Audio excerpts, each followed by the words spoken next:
Day number 3 in the week. It is midweek. It's a Wednesday. It's going to be a wunderbar Wednesday, like the Germans would say, a wonderful Wednesday. And that's what I wish you today. Thank you for joining us on the AM show. My name is Benjamin Akako. I do this together with Bernice Abubedu-Lanza. You can call this the BMB show if you like, and we're ready to drop it like it's hot. Thank you for watching. Now, coming up shortly, we'll be serving you the news like we always do. And right after that, we'll be joined by a political scientist, as well as director of the Center for European Studies at the University of Ghana, Dr. Kwame Assassante. He is our guest for the newspaper review. But then we get into our big stories, and there's a lot to contemplate from the standpoint of Parliament. Yesterday, there was also that meeting of an amalgam of private sector and what they had to share. Yao and Sako sharing a lot about where we find ourselves as a country, that renewed mindset we need, and what path we should be charting. We're bringing you talk about that. Also on the show, we'll be talking about the Boku crisis, the latest developments, and what the way forward is. On the back of insurgency all across the sub-region, there's a lot that must be done in that regard. We'll be slicing and dicing those issues for you this morning. Again, some residents are collating signatures to ask government to come to their aid. What do they want? They want government to provide a well-planned escort schedule with security visibility at vantage points on all routes for all citizens entering and leaving the Boku areas from northeast, Bolgatanga, Burkina Faso, and Togo, tied to that incident. We'll be telling you more about that as we get into this petition as well. Well, today being a Wednesday, we'll also bring you, courtesy of EcoBank, the Pan-African Bank, AM Business. And today, we'll be hearing from industry players on what they expect in the mid-year budget review. We started a bit of that last week. This week, we continue. But as always, we'd love to hear from you. So, you know what? Shoot us a message in the course of the live stream. And when we activate the phone lines, be one of those who are first to call. On that note, let's settle for the news. Up next.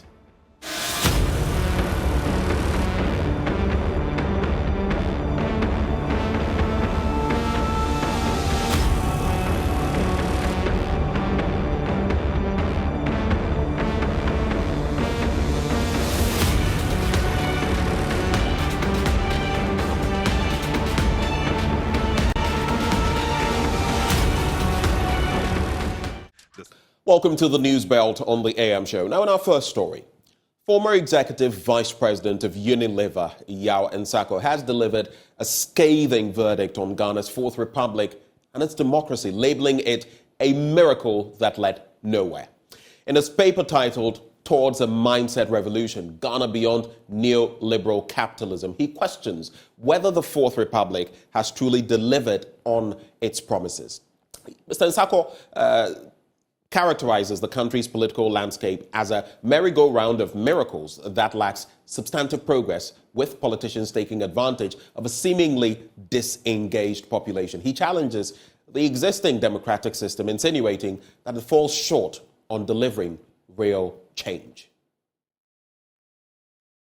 Established in 1992, emerged as a beacon of democratic hope in West Africa. After years of political turbulence and military rule, the country embraced a multi-party system and elected its leaders through peaceful transitions. The Fourth Republic has seen significant progress in various sectors, but it has also faced its share of challenges and criticisms. Former Executive Vice President of Unilever, Yao Nsako, in his paper titled Towards a Mindset Revolution, Ghana Beyond Neoliberal Capitalism, questioned whether the Fourth Republic has truly delivered on its promises. According to him, a meticulous examination of the nation's development reveals a sluggish pace of progress, with numerous indicators pointing to marginal net growth that has left many more Ghanaians impoverished.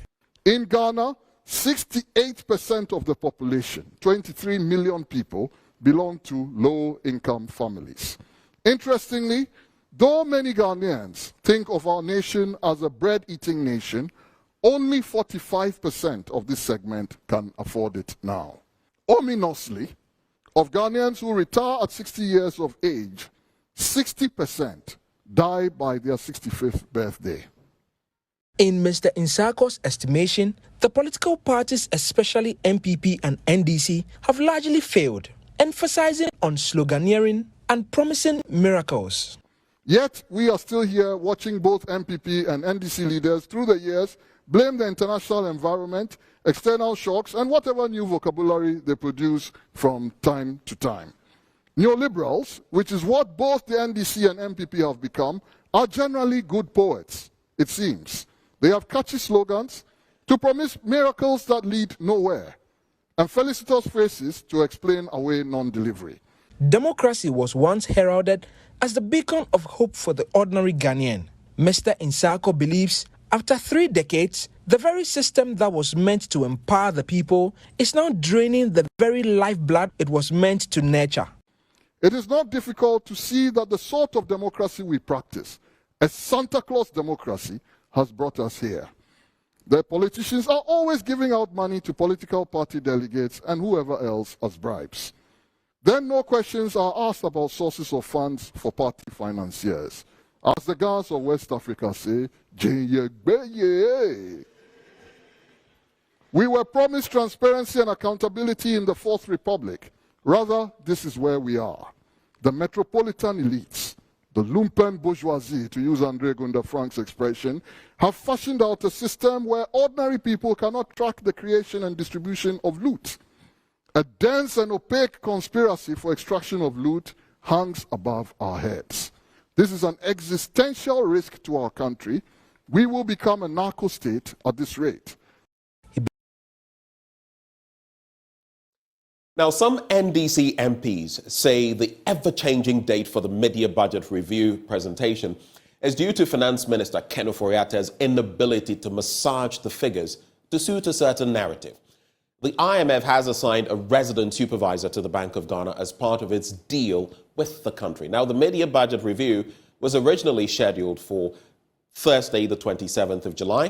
It was then shifted forward to today, or yesterday, I should say, but has been moved again to Monday, the 31st of July. Some NDC MPs who woke to Joy News say the continuous change in the date is untenable.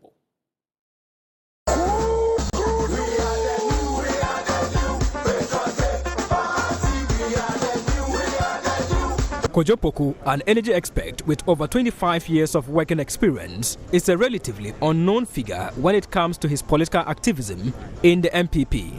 Despite being new to politics, he has now decided to contest the presidential elections. What has influenced his decision to do so, considering it is his first political contest? KMP Kojo Oppong is known as the voice of the youth. My submission of this form to the party is a signal to all the youth in this country that yes, you can do it. It is a signal for everybody to aspire to be able to do something like this. Most of the times when I started this process, I was told that, well, he can't pick a form. Oh, when he go, they won't give him the form. Then I picked the form. Oh, he can't file.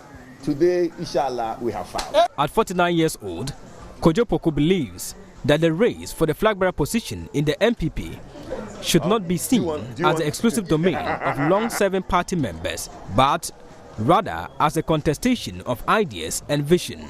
I'll be 50 next year, I'm 49. But somebody will now see that a 49-year-old is trying to run for president. By my inspiration and my step, very soon we'll have a 42-year-old trying to do this thing. And that is what I want to set. It is not about having to have a gray hair and then try and look for Yomo. It is not about not going through the ranks. Yes, everybody has to do their bit in their own form. The Akufo-Addo government has faced accusations of economic mismanagement, which led to seeking assistance from the IMF. Kojo Oppong, however, asserts that his administration will implement strategies to save money from the energy sector, aiming to transform Ghana's economy positively. The only reason that we are in IMF over 17 times is as a country we don't save money. Okay, in 2010, I said on TV that we have just found oil in 2007, first production 2011. The money that's going to come from the oil and gas, we should save money. We never saved money. We went and borrowed ahead of the oil receivables. Today we are in IMF. We came out in 2018. 3 years or 5 years later, we are back in IMF. Why? Because we don't save money. We need to save money. Achieving his ambition of becoming the president of Ghana will require Kojo Oppong to navigate to the party Superdelegates Congress, where the number of aspirants, including prominent figures like Vice President Dr. Mahmoud Bawumia, Alan Shamante, and Dr. Afri Yakoto, will be trimmed to 5. Subsequently, the final Congress to elect the MPP's flag bearer, scheduled for November, will be the critical stage of his journey. Samuel Mbura, Joy News.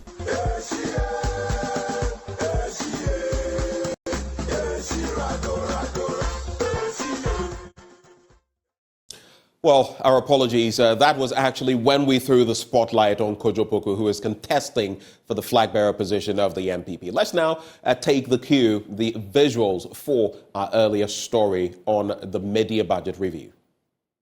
Giving us reasons that is not tenable. We believe that they are giving us different dates because their figures are not right. We know the economy is sick. Things are not right. So they have to massage figures and come. So that is why we believe that all of this delay is just to, massage their figures and come to tell us what it is. But we all know that the economy is sick. It is not right for us. They are confused. When they chose the first time being, or the first date being 27th, the speaker advised that because of impeding other equally important engagement, he would like that they take it today, that's 25th. So we all agreed. Now, we also heard that it's not going to come off, that it's going to come off on Thursday as scheduled. And we are here prepared for it. I hope you also prepared to come and show to Ghanaians what the minister has. But here we are, no show. One thing outstanding in this case is that there are some issues that the World Bank was raising. If you remember, the minority in 2019 raised the same issues. How they were trying to bring different figures. They bring different figure for Ghanaians to appreciate the international community to different figures. Now they are having, the World Bank is having one of its representatives sitting in the Bank of Ghana. So they can no more massage the figures. That is causing the problem. I was very much surprised as well because this thing is long overdue. By the normal procedure, we should have had this thing exactly mid-year. And this thing has been put on and off, on and off. But we know there are a lot of uncertainties within the Finance Ministry. For whatever reasons, we'll wait, and 31st is just next week, and we will listen. And we know there's nothing good or no hope there. So because of that, they think shifting the polls will forever remain there. No, we will get there. So we are hoping, let's keep our fingers crossed on Monday. It's just an embarrassment to the nation as well. I don't know where it's actually coming from because originally we were told it was going to be on the 25th. Then we got information later it changed to 27th. And only for us to arrive here today and we are being told that it's now Monday, that we may possibly have the minister here to present the mid-year budget review. Already, Mr. Speaker has given indication we may not be able to sit beyond 3rd of August, and that according to him, even the 3rd August date, we should be even behind schedule for a particular international assignment. So whatever is holding back the presentation, I don't know. It could possibly be some consideration from the IMF agreement that we have that the minister is having challenges meeting. Already we are aware that Bank of Ghana in its recent meeting came out with our levels of debt based on the involvement of the World Bank and IMF. Certain things are now coming out. What we used to talk about as minority and they refuse to listen now is coming up, and our debt is just ballooning up. And maybe the minister is having some challenges balancing his books. Let's stay in Parliament, where Member of Parliament for Ibuakwa South, Samuel Atachia, will lead a 7-member ad hoc committee to probe a recently leaked tape which allegedly revealed a conspiracy by a senior police officer and a leading member of the governing New Patriotic Party to remove Inspector General of Police Dr. George Ekufu-Dampare and rig the 2024 election. Former Deputy Interior Minister and MP for Wilson North, James Agalga, will serve as Deputy Chair of the committee. Parliamentary Affairs correspondent Kwame Assaante now reports. The delay in this committee commencing work was due to the delay on the part of leadership on both sides to submit the names of the members of this committee to the Speaker. With that out of the way now, the Speaker announced the composition of this committee to the House. The special committee will be chaired by Honorable Atta Achia,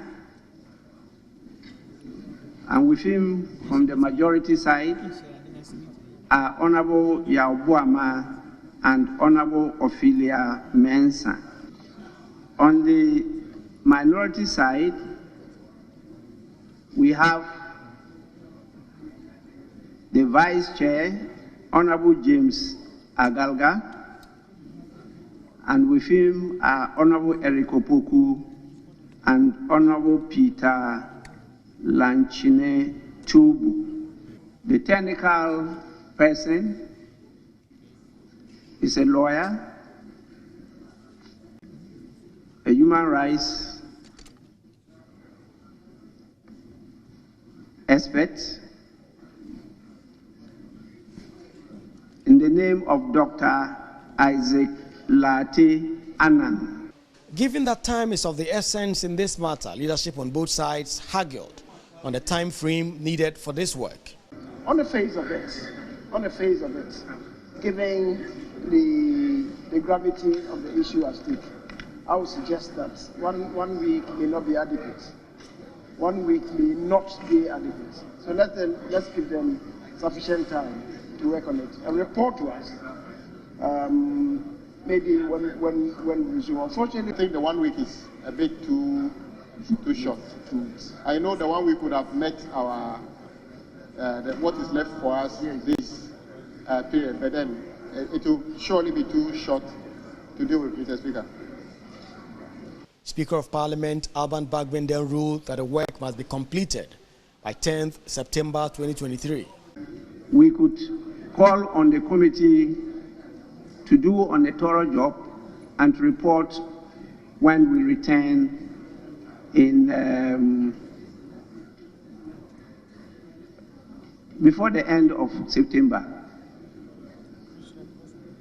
Yes. So I will specifically state that the committee should submit a report by 10th September. At the time, the Speaker of Parliament admitted that request by the minority to investigate the leaked tape, some sort of terms of reference was agreed on, about 6 of them, mainly to inquire into the authenticity, to make suggestions for punishment for the persons involved on that leaked tape. But it appears both leaders agree that some new terms of reference must be worked on, and it's expected that by the close of day today, that terms of reference would have been agreed on between the new members of this committee, the leadership, and the Speaker on the other hand, so that the committee can get to work expeditiously. We await for the committee to first meet, decide the modalities of their sittings, the kinds of persons they would want to invite to serve as witnesses to the committee, and also, quite importantly, whether or not this sitting will be in public, because the public is really interested in this matter and expect to hear exactly what the witnesses will tell the committee. And so we expect that since the Speaker of Parliament has given a committee up to the 10th of September to bring its reports to the House, this committee will work expeditiously to do this. Reporting for Joy News, Kwame Assaante, Parliament House, Accra. In the near future, it will be possible to access the internet in Ghana's trains, according to one of the inventors of fiber optics, Dr. Thomas Mensah. He says plans are far advanced to install fiber optics at the Buharis inland port to ease internet accessibility. Now, he was speaking ahead of Tech Invasion, an event which will bring together technology stakeholders to find ways of pushing Africa's technological development. Because Buharis is part of the bullet train project. because you spoke eloquently last time on how the Buankra inland port is going to be used, how we can finance it. So he will speak on that. But this is so serious. But what we are doing, Emmanuel, we are putting fiber optics along the lines of the railway. So every place that the railway will reach, all the towns, all the stations, there will be fiber optics. And you can have internet cafes, you can have all these there, like they have in America. So this is serious. That's going to transform, if you will, the internet. It will bring internet prices down. You know, internet prices are, so it will bring it down. But that fiber optics allow us to do innovative things, even the fast train. As a matter of fact, you'll be shocked because you can take your phone when you go to the train station, and the QR code over there at train station will allow you to get onto the train. You just take your cell phone, and the QR code, it lets you into the train and onto the train. Of course, you can be using your laptops in the train, just like the Kenyans are doing right now. Kenya already has the fast train. Can you believe it? They built it already since I started talking about it. Kenya has it. Right now, Mombasa, when you're going from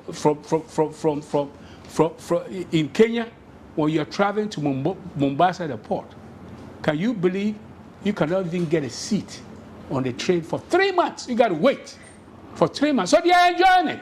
We should have it here. We're going to push to have it here. And the Minister of Railway and all, they'll be at this conference. They got to explain how we're going to get there. And that's the note, that technological note on which we cap off the news this morning. But stay with us. Right up next is the News Review.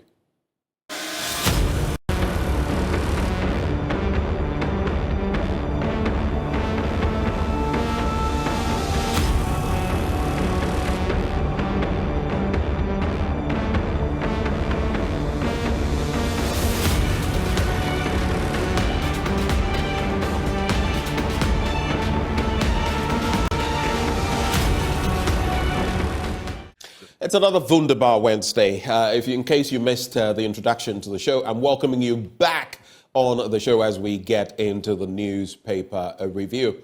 I hope you're ready because we're about to get into those salient matters of national concern. But before I introduce my guest for the morning, all the way from the University of Ghana, we all know this segment is brought to us all by Endpoint Homeopathic Clinic. Now, if you're a man, I keep saying, don't wait till you're 40. Start checking your prostate now. If you're a woman, know about your fertility status before it's too late. And that is why you ought to make tracks to Endpoint Homeopathic Clinic, because they're offering screening for both of these for free, absolutely free. You will not pay anything, zilch, nothing. Here's where you can locate them. Here in Accra, they are at Spintex, opposite the Shell signboard. Very easy location. In Kumasi, Kronum Abwehia, behind the Angel Educational Complex. Also a very popular spot. Then you come back to Takrady. They are in Anaje Estate, in the eastern area of the country. Then there is also Tema Community 22. There's Techiman Hanswa, and there's Isiama Nzima. If you'd like to call them, these are the numbers you can reach them on. 0244 867 068 or 0274 234 321. Endpoint Homeopathic Clinic, the end to chronic disease. Let's kickstart the news review now with our good friend, Dr. Kwame Assassante. He joins the conversation. Doc, good morning to you. How are you, my brother? I am very well. I hope you are well too. Very well. All right.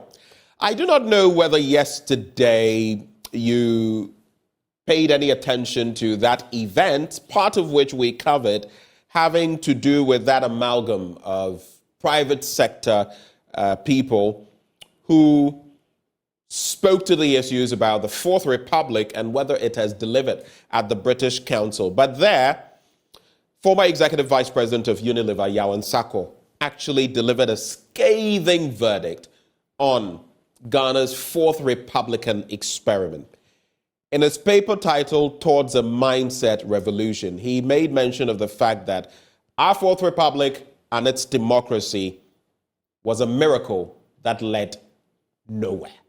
You remember everything we had to go through with the PNDC, then the formation of the NDC, with some arm twisting from the international community, some groupings internally pushing for democracy, and then Flight Lieutenant Jerry John Rawlings, may his soul rest in peace, finally ceding, and everything that has happened. And Yaw Nsako questions whether the Fourth Republic has truly delivered on its promises. In fact, he labels our political landscape as a merry-go-round of miracles. What do you make of what Mr. Nsako says? Do you agree with him? And if you don't, why?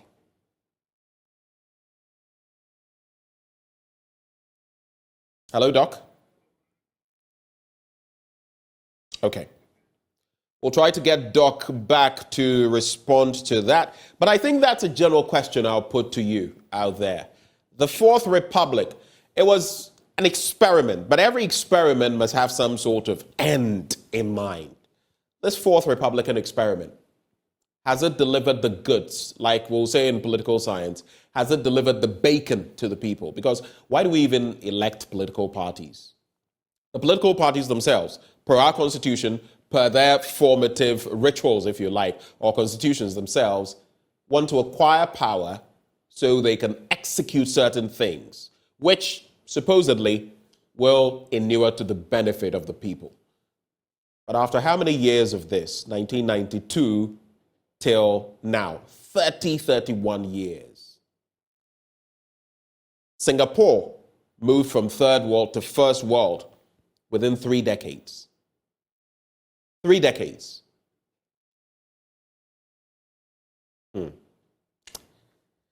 I bleed and I weep for Ghana sometimes. But anyway, we'll try to reconnect with Dr. Kwame Assassante, and then when we do, we'll get into those matters with him. But for now, let's start with the Daily Graphic newspaper.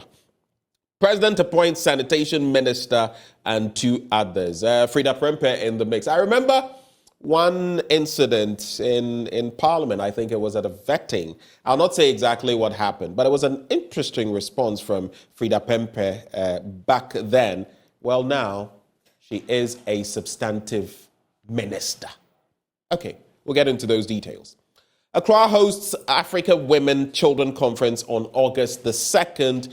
There's also death penalty scrapped. And if you followed proceedings in Parliament, well, that is something that has happened. So we're taking that off our law books, and the worst you can get is a life imprisonment. What does that mean to you? What does that mean to you? AG to prosecute Addisado student, and that is also in the mix.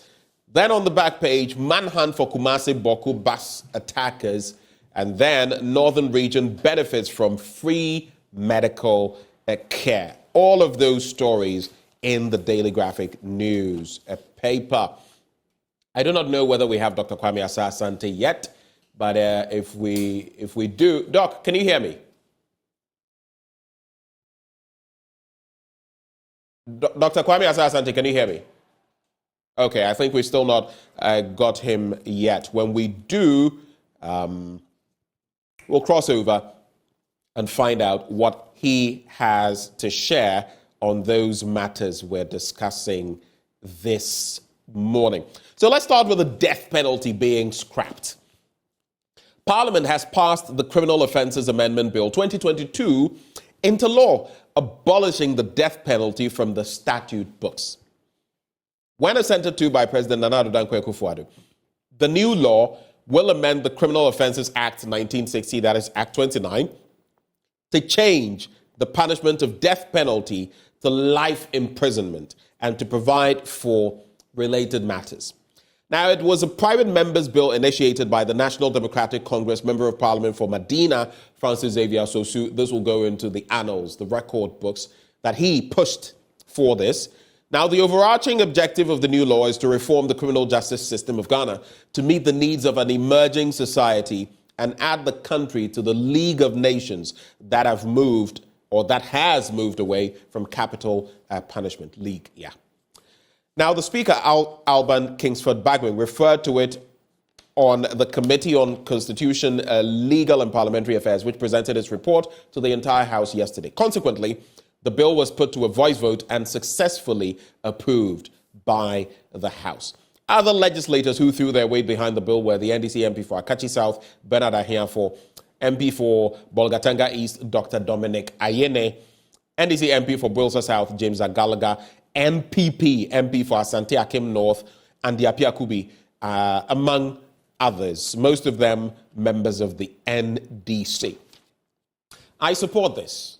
And while I feel there are some heinous crimes that require the maximal punishment or penalty, the taking of life, I still have grave concerns when it comes to taking human life. And so for me, I would rather err on the side of caution and give everybody that second chance. Maybe they will not give someone else that they may have killed or something, like we heard from Cletus Avoka, a second chance. But I still feel that we should refrain from taking human life. Plus, within this Fourth Republic, we've not executed anybody. We've put people on death row, but never executed them. So it only made sense from where I sit as a student of the law to let it slide. And I believe, by and large, the members of parliament saw reason, saw wisdom in that line of thinking. It doesn't mean that you can commit a crime and get away with it. Life imprisonment. I mean, imagine that. Your entire life, the rest of your life in incarceration. I feel that should be punishment enough. So for me, this is a step in the right direction. It's a step forward, legally speaking. But then AG to prosecute Addisado student. From the information I gather, the Attorney General himself is a former student of Addisado School. Anyway, let's get to that story on page 16. In fact, two stories I'll take from page 16 and then add page 26 as well. So let's get there, page 16. And if you're not on the live stream, or if you're streaming and your friends aren't streaming, you might as well share the link with them. So the police have initiated investigations for possible prosecution in a case in which a student of Addisado College is seen bullying a fellow student in a viral video. The action of the police is on the advice of the issue of the office of the Attorney General after the issue became public. Now, the public yesterday visited the school premises as part of the investigation with a principal state attorney from the office of the Attorney General, Vincent Nyineku, who is in charge of the Central Region. The incident, which happened at a dormitory at Kwaku House, left one of the students, Kelvin Ofori, who was attacked by a taller student with a swollen cheek. The taller and older student, identified only as Bobby, was seen in the viral video holding the neck of his victim from behind as though to strangulate him in the presence of other students who shouted cautionary remarks. As the victim gasped for breath and tried to free himself from his attacker, the taller student pushed him towards a bunk bed and violently hit his face against the bed. It makes for gory watching, trust me. At that moment, Bobby was seen pushing Ofori away from him. The victim examined his face and felt blood on a badly swollen cheek. Now, the housemaster has been asked to step aside as investigations continue and the rest. But for the life of me, and yes, we've heard from the Ministry of Education, the Ghana Education Service, which have summoned the school authorities, the students involved and their parents to Accra for further briefing. But I'm asking myself, why are there punitive measures for the boy who is the victim, who supposedly did not report this? Just because he didn't report it, I mean, let's be realistic. I was in the boarding house in the 90s. And with some of these things, there were some atrocities committed against Form 1 students and even sometimes Form 2 students. You would ask yourself, it was a very slippery slope, a fine line you would be walking. Because there were certain things that were done, hitting people with bamboo. I remember St. Augustine's house in Bishop Herman. I jumped from the top of the stairs to the bottom because some personality was chasing me with a bamboo, huge one. The spanking, Shango, and the rest, I wouldn't mention names, but nicknames will suffice. We went through that process. I'm not saying it is right, but I'm saying that in most of those instances, if you spoke up, unless it was excessive, okay? If you spoke up about some of them, you would be a victim throughout the period you would be in school. You would be victimized. So we shouldn't victimize the victim. There are reasons, especially in boys' schools, that sometimes they will just man up, toughen up, develop a thick skin, and take some of this. This, of course, I'm not justifying this. This is excessive. It is over the board. But I'm saying that for most incidents, you say it and you are sort of ostracized. You become a pariah in your own, institution. Even sometimes your classmates would, So how can we then turn on the victim and victimize him? It doesn't make any sense to me. The fact that he didn't report it, wow. And I saw someone post on Twitter, some sort of prominent figure, that we should abolish the boarding system on the back of something like this. I don't know what thinking cap the person is using, or the thought process the person is using, that simply because of this incident, or on the back of bullying in schools, where doesn't it happen? In the West, it happens. You may not follow those stories, but they do come. They do arise. Even in the universities, with some of these cult groupings in the West, I'm talking about the Ivy League institutions. Do you know the things they do there? So it's a fine line, but the boarding system also allows for that integration, that sense of, whether it's Commonwealth Hall, my former hall at the University of Ghana, or St. Augustine's Hall, Etumante Hall, House 4 in Bishop Herman, there is a bond that is formed. And sometimes way after school, deep into life, you maintain those bonds. I don't know whether you get that with the day system. So that is my take on this matter. I don't feel the victim should be victimized even further. But then there is this issue. President appoints Sanitation Minister and 2 others. Police refer house helps theft docket to AG. Let me quickly get into that one. So the President, Nana Dankwa Akufo-Addo, has appointed the Minister of State at the presidency, Frida Pempe, as the Minister of Sanitation and Water Resources. Now, between 2017 and 2020, she was the Deputy Minister of Works and Housing, and also the Member of Parliament for Tano North in the Ashanti region. Ms. Prempeh takes over from Cecilia Abnadapa, who resigned from her position on Saturday, July the 22nd, 2023. The resignation was accepted by the President the very same day. Now, President Akufo-Addo, in consultation with the Ministers of Foreign Affairs and Regional Integration and Roads and Highways, also appointed the Deputy Minister of Roads and Highways and MP for Efija Sechere East, Mavis Nkansa-Bwedu, as Deputy Minister of Foreign Affairs and Regional Integration, and also moved the Deputy Minister of Foreign Affairs and Regional Integration and MP for Tatale Sanguli, Thomas Mbomba, to the position of Deputy Minister of, let me just get that, because there was a switch. It was just a switch. So of Roads and Highways. So Foreign Affairs to Roads and Highways to Foreign Affairs. That's what happened. On page 17, let's conduct clean campaign. That's according to Dr. Usu Efriye Akoto, MPP flag bearer aspirant. But let's get to that other story. Let me get to this one on page 26, and maybe we can make tracks and leave the daily graphic. So, Accra to host Africa Women Children Conference August the 2nd. You know me, I'm very passionate about women's affairs and children too, so definitely I would highlight a story like this. The maiden edition of the Africa Women and Children Conference, that is AfriWalk, a platform to address the impact of climate change on women and children, is set to take place on Wednesday, August the 2nd and Thursday, August the 3rd at the Kempinski Hotel here in Accra. The conference is an initiative of the Samira Empowerment and Humanitarian Projects under the auspices of the Office of the President, and it is on the theme, quote, amplifying the voices of women and children in climate action. And that is the big news there. Of course, there's also talk about COP28. It's interesting because I engaged the UK minister on COP26. I participated in the pre-event for COP27, and I'm waiting to see what the world will do ahead of COP28. On the back page, manhunt for Kumasi Boku bus attackers. Now, this is becoming rampant, not just, the Kintampo stretch, some parts of the northern belt, and now here we see that Kumasi Boku stretch as well. The police have launched a manhunt for some unknown gunmen who shot into a Kumasi Boku-bound bus at Wale Wale in the northeast region late Friday, killing one person and injuring many others.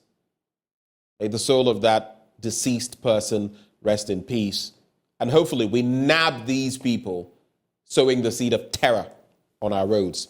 Northern region benefits from free medical care. That story as well. About 100,000 people in the northern region have benefited from a free health screening exercise organized by the Ghana Medical Relief, a USA-based non-profit organization in collaboration with the Institute for Promotion of Health, Education, and the Arts of Technology. All right, let's get into other stories now. The Daily Guide newspaper. Frida Prempeh takes over at Sanitation Ministry. Parliament repeals death penalty. Kufuor told me I'll go far. Oh, sir, bravo, Mia. I see. Okay. All right. Supreme Court throws out Quayson again, and Nigerian gets 10 years for cocaine. Can we sometimes just take out the context of nationality and just maybe put whatever, perpetrator, someone gets 10 years for cocaine. Can we not use anything apart from nationality? We're becoming a little too stereotypical. I think, yes, we attribute certain things, 419 and a few things. Ghanaians too, they do 419. Yeah. Some crowd, they advance, they are doing 4110. So sometimes the context of South African, Nigerian, Fulani or Fulbe, which is the proper term, we're becoming too stereotypical. It must always be, if it were a Ghanaian, will you say Ghanaian gets 10 years for cocaine? You would put something else there. So why are we so stereotypical? And yet we'll be talking about African unity. It starts from here, right here. We're so stereotypical. But let's get into the stories. We've already spoken about Frida Prempeh taking over the Sanitation Ministry. There's also that story about Parliament repealing the death penalty. We've already looked at that. Kufuor told me I would go far. Vice President Dr. Mahmoud Bawumia has revealed that former President John Agyekum Kufuor once told him that he, quote, would go far. The Vice President, or I should say, since I'm quoting him, not reporting it, quote, will go far. Okay. Now, the Vice President indicated that this was before the former President appointed him to the board of Ghana Telecom, probably reacting to claims that he is a novice in the ruling New Patriotic Party. Dr. Bawumia mentioned that he would not hide the fact that former President Kufuor was his political godfather. But truth be told, if you're considering some of the other stalwarts in the list of 10 who want to be flag bearer of the party, the Vice President is a bit of a novice. Is it Dr. Kofi Kunadu Apreku? Is it Kwame Assassante? I mean, I could list a number of them. Is it Alan Trematin? So he would be, and I'm saying this without any malice, he would be a newbie in many senses. I mean, when did former President Kufuor even come to power? 2000. If he was a godfather and was nurturing you, and if we know what the process was, obviously there were others way before. So, yes, you may not be a newbie or a novice, but compared to some of the others, you still came far down the road. Anyway, let's get into other stories, maybe some international stories. Greece faces new heat wave as wildfires rage, and that's been a thorny situation in that part of the world. And, there are certain places, Australia, Greece, at some point in France, Spain, if you follow, and that season and how they have to deal with raging wildfires, in California as well, in the United States. But there's Capitol rioter who beat officer with flag jailed. This is interesting. Now, an Arkansas man who used the pole of an American flag to batter a fallen police officer during the U.S. Capitol attack has received a 52-month jail term. Peter Francis Stager helped drag the officer down the steps of the Capitol and then, quote, forcibly and repeatedly struck him, say prosecutors. And for his effort, he gets 52 months in jail. We also have storms ravaged northern Italy as Sicily burns And then Nigeria's suspended bank chief denies owning shotgun. Po. Anyway, we do have Dr. Kwame Assassante back on the line, but this time via the phone. Doc, welcome back. It's unfortunate that the network is happening this way, but there's always a way out. The way out is what we are doing now. Definitely. That's the way out. So I don't know how much of what I have done that you followed, but let me just run these by you. Yes. Yao and Sako, like I was saying, a former executive vice president of Unilever, is saying basically this democratic experiment is a miracle that led to nowhere. He says our country's political landscape is a merry-go-round of miracles, but with very little performance to show. In the Daily Graphic, there's also the death penalty that has been scrapped. The maximal sentence now will be life imprisonment, and the president has appointed Frida Prempe as Sanitation Minister. Quick take on any of these subjects before we move on? Yes, but before we do, I just want to, touch on the Addisado College matter. On which matter? Addisado College incident. Please go ahead. Yeah. It's unfortunate that we have such a matter. I tried to watch the video. At first instance, it was so difficult for me. Right. I struggle before I watch because I'm a parent. Yeah. And it brings to the fore a number of issues. I'll look at them quickly so that we can touch on others. Sure. One is and we have limited time, Doc, because you've been away for a while. So as quickly as possible. Quickly. The issue of socialization has broken down in our homes and our schools. So the proper training as to what is fit for society, we have thrown them away. And that's the results we are seeing. All right. So you ask yourself, who are those protecting them in schools? As if it's a free for all. People, somebody filming and the rest of it. Who's defending the vulnerable, the needy in the school? And I think there's a problem there. Then another problem is the issue of what? GS, I'm not sure they have stiffer punishment for such behavior. I think that they should take a second look so that people don't see it as fun. And then because this practice has been with us since time immemorial, right, and continue to gain prominence. So I think they have to strengthen the effort there. And the last of the issue is the effect of globalization. You see, and you can link it to what issue of what wrestling, all right, where somebody is grabbed and then, he slams something at him and all that, I'm not saying that, I'm not condemning the profession, but sometimes we children things and then they want to practice. Even though when you watch some of these things, they tell you that don't practice in school anyway. But exactly what we are seeing. I'm happy that the legal processes is taking its course. Right. And is going to serve as deterrent for the rest of. Very quickly, do you agree with those who say that on the back of this, the boarding system should be scrapped? I've seen people suggest that. I feel that is a stretch. No. If your child gets drowned, are you saying that you are not going to drink water again? No. But we have to strengthen the institutions within the boarding system. It's a good thing. And we continue to maintain it. All right. On the issue of the, the merry-go-round thing about the democracy, the gentleman couldn't have said it better, right? We have a democracy that is supposed to, give us all the dividends that we require. But politicians have hijacked it. And we, the citizens, have also been adamant in dealing with them the way it ought to be. We have glorified them time and again to let them know that what they are doing is something we endorse and as if they are doing us a favor.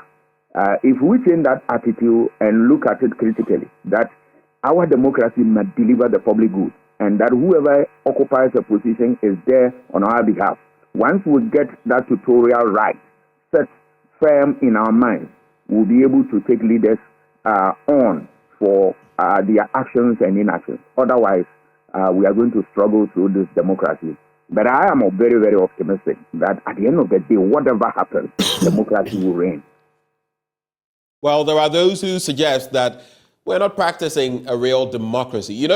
If you go to India, Australia, New Zealand, the UK, the United States, Ghana, Nigeria, South Africa. Democracy is practiced in different ways. Even some would tell you that even in China, there are some spots of democracy, and they will tell you they have the voting system and all of that. But in Ghana, some have posited that what we practice is democracy rather than democracy, which should be governance of the people, by the people, for the people. The very things you taught us in political science class. But here, I don't know. Anyway, on the back page, I'll give you a chance to react to that. Zambia's presser cut short over sex allegations. Zambia's new conference to preview today's World Cup match against Spain was ended early due to persistent questions about an investigation into allegations of sexual misconduct against the team's coach, Bruce Mwape. There's also, I didn't know anything about football. Ilkay Gundogan has told ESPN, quote, he didn't know anything about football before working with Pep Guardiola. All right. Would you like to react to that comment before we go to the final batch of papers? You will touch the scandal in thing, but I think when you have institutions, they are able to deal with these things head on. Right. President appoints Frida Prempeh to replace Cecilia Dapilah. That's the final newspaper now. Top of police officials, investigators visit Addisado College as assault investigations begin. Convener of Individual Bondholders Forum, Senor Jose, resigns. And then anti-corruption measures not yielding results. That's according to Dr. Ankra. The death penalty has also been repealed. Let me quickly go to page 10 and do that story. There's also police submit docket to AG as OSP expands scope of investigations. It has to do with Cecilia Dapilah. But on page 10, and this is how we wrap. I'll just do another story from the Ghanaian publisher and then we'll wrap. Economist Dr. Samankra has called for a more transparent and ethical system of governance to build a more equitable and just society. A society where if you find maybe $1 million in a minister's home, it is very easy to find another million in an ordinary person's home. I'm just saying, I'm not being, but how many people in Ghana throughout their lives would even sniff anything close to $1 million? Just saying. Now, his call comes in the wake of a huge stash of cash set to be stolen from the home of former Minister of Sanitation and Water Resources, Cecilia Dapilah. Dr. Ankra lays into the deep-rooted failures within Ghana's governmental structures that is prompting a wave of concern and condemnation. And you really want to wait for me on Friday, because I'm going to go hard on this Cecilia Dapilah issue. Among others, Ghanaians, we're suffering and we're keeping quiet. You know, things don't change like that.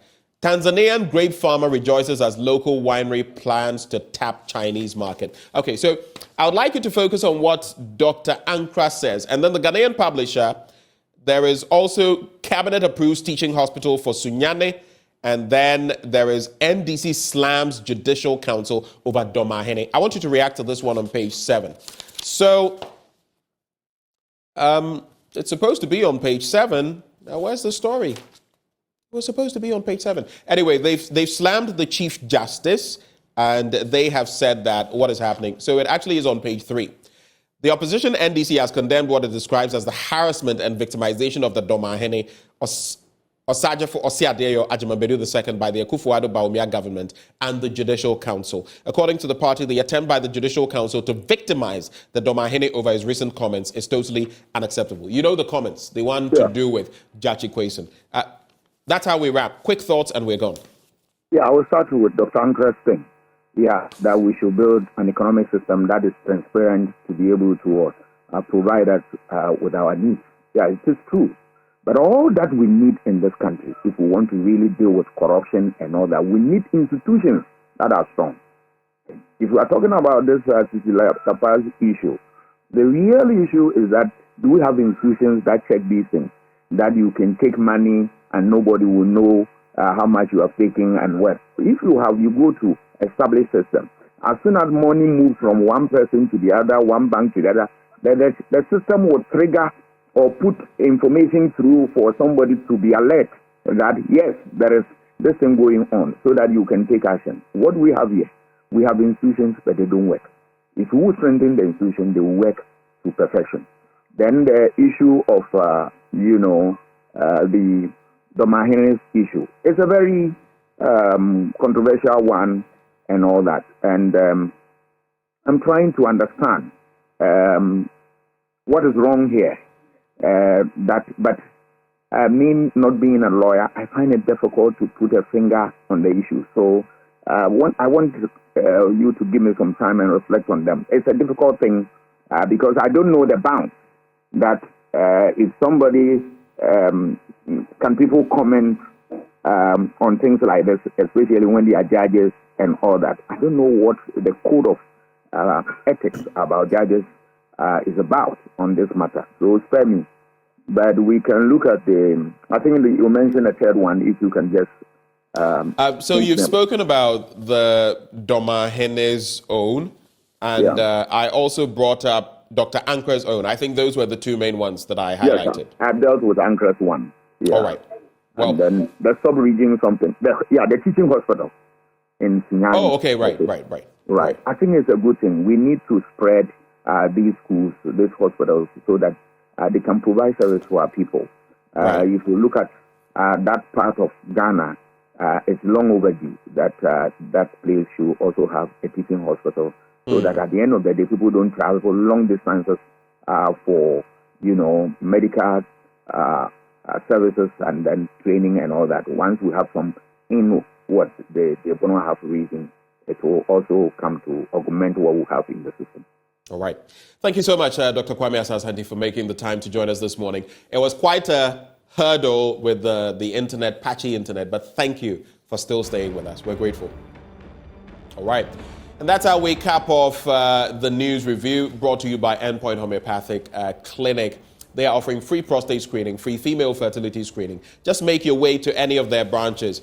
Spintex opposite the Shell signboard, Kumasi Kronoma here behind the Angel Educational Complex, Takrade Anaji State Tema Community 22, Tichiman Hanswa and Siaman Zima. Their call lines 0244-867-068 or 0274-234-321. Endpoint Homeopathic Clinic, the end to chronic disease. Sports Ghana 4 is up next. Stay.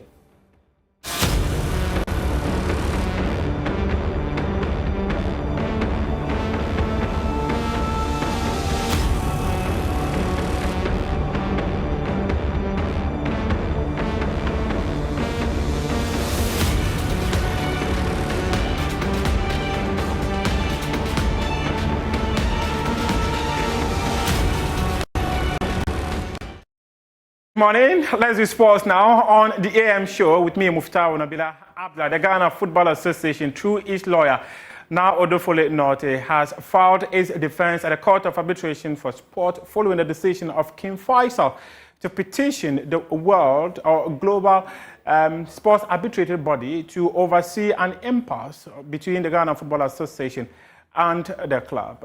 King Faisal, in its petition to the Court of Arbitration for Sport, said that the GFA Disciplinary Committee and Appeals Committee erred in their decision to demote King Faisal to Division 1. And this is a defense, part of the defense filed by the lawyer of the Ghana Football Association, now Odofole Norte, on behalf of the football governing body.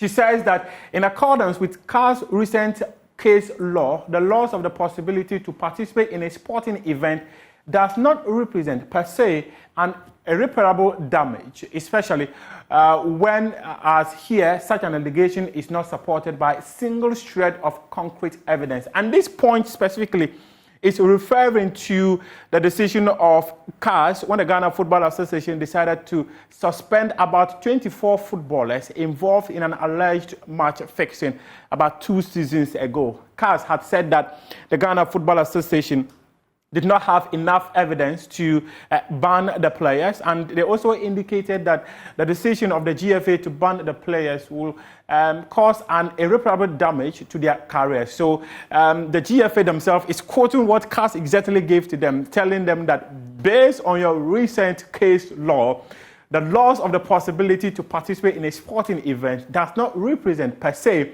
an irreparable damage. And this one, that's what the Ghana Football Association lawyer now Odofole Norte is saying. And second point, she said that according to CAS case law concerning the suspension of individual athletes, it is not in itself sufficient that an athlete is prevented from competing in sports events to justify a stay in itself. The King Faisal lawyers said that the Court of Arbitration for Sports should grant them a stay of execution because they felt that they have a case, and should they win the case, the GFA would allow them to participate in the top flight competition, which is the Ghana Premier League.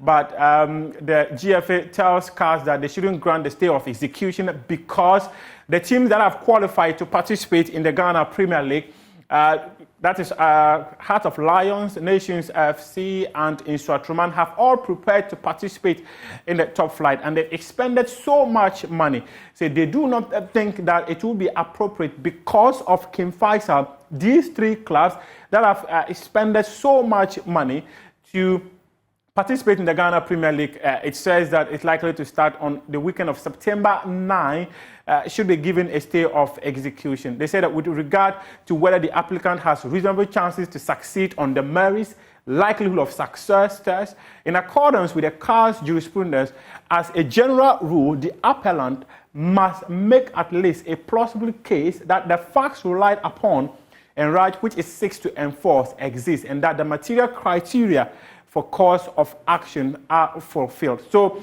the crux of the matter here is that the GFA is telling CAS, do not grant them their request for a stay of execution, and it also says throw out that request that has been made by King Faisal. That is what we have. We'll be sharing details of this document, which has come to the attention of Joy Sports on My Joy Online pretty soon. But now let's move on and talk about other issues, especially the CAF Interclub competition. The draw was done on a Tuesday, and Midiama FC, they have been drawn against Nigerian team called Remo Stars, whilst Dreams FC will come up against Milo FC of the Kankan, and it's a team that is based in Guinea. Now we hear from Remo Stars coach Precious, who's been speaking about his side's readiness to come up against Ghana Premier League champions Midiama FC. He says they are the underdogs because they are playing Ghana's champion.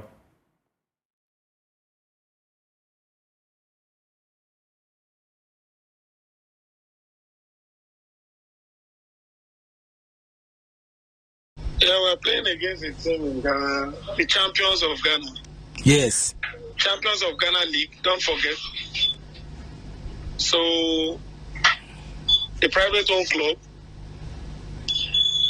a club in the same West African zone, and unfortunately, we couldn't get any information about them. The team compared to Heart of Oaks, compared to Ashanti Kotoko, Berekum Chelsea, But nevertheless, don't forget this team is the champions of the Ghana League. So it's a big threat for us. They are a top team, and we are second in the league in Nigeria, imagine. So this is a big problem for us presently because we couldn't get their information. They're a top team. For them to have defeated Heart of Oaks in their home, imagine 1-5. They were able to defeat Ashanti Kotoko. That shows this. They're a very good team, and maybe we are the underdogs. Oh, okay. Looking at the scanty information you have about this club, but the little that you have said tells that your eagerness to look for information about the club is so great. Are you in any way frightened? Of course, like I told you, we're frightened because imagine you are playing against a team of a blind record. Like, you can't get their information. It's difficult to get information, to know their strength, to know their weaknesses. But you've seen them doing well up there. Like I told you, they are the champion of the Ghana League. So that shows how good they are. That was Remo Stars head coach, Precious, speaking to our sister station, Asempa FM. Now, let's talk about the Black Stars. The senior national team is led by Chris Hilty. Well, in the last couple of weeks, there have been a plethora of concerns surrounding his leadership when it comes to the management of the Black Stars. Many claim that he's not been able to impress Ghanaians with the performances witnessed in the 3 games he's been in charge so far. Well, former Great Olympics coach, former Kwame Assaante and Hassel coach, J. Sapon, says that Chris Hughton has started on a very good note and should be given the support to be able to see through the quest of Ghana to end its over 40 years of waiting to win the African Cup of Nations. He also warned that there are many people within the football fraternity who would not like Chris Hughton to succeed. I can only assess Hughton very well after the Cup of Nations. Right now, he came to annex the throne somebody has left. Yeah. It's not bad for me. For what I've seen from him, I feel he's on the right track. Yeah. He shouldn't get swayed. Ghanaians can talk a lot. Now everybody is quiet about him because he's just started. And then, fortunately for him, the first match, he won. No, he drew. He won. He won the first game and drew the second game. The second game. So there was silence in the country. You know, coming from the World Cup that we went, the fiasco. Yeah. Everybody was ready to lambast anybody. But he calmed down tension. He's continued.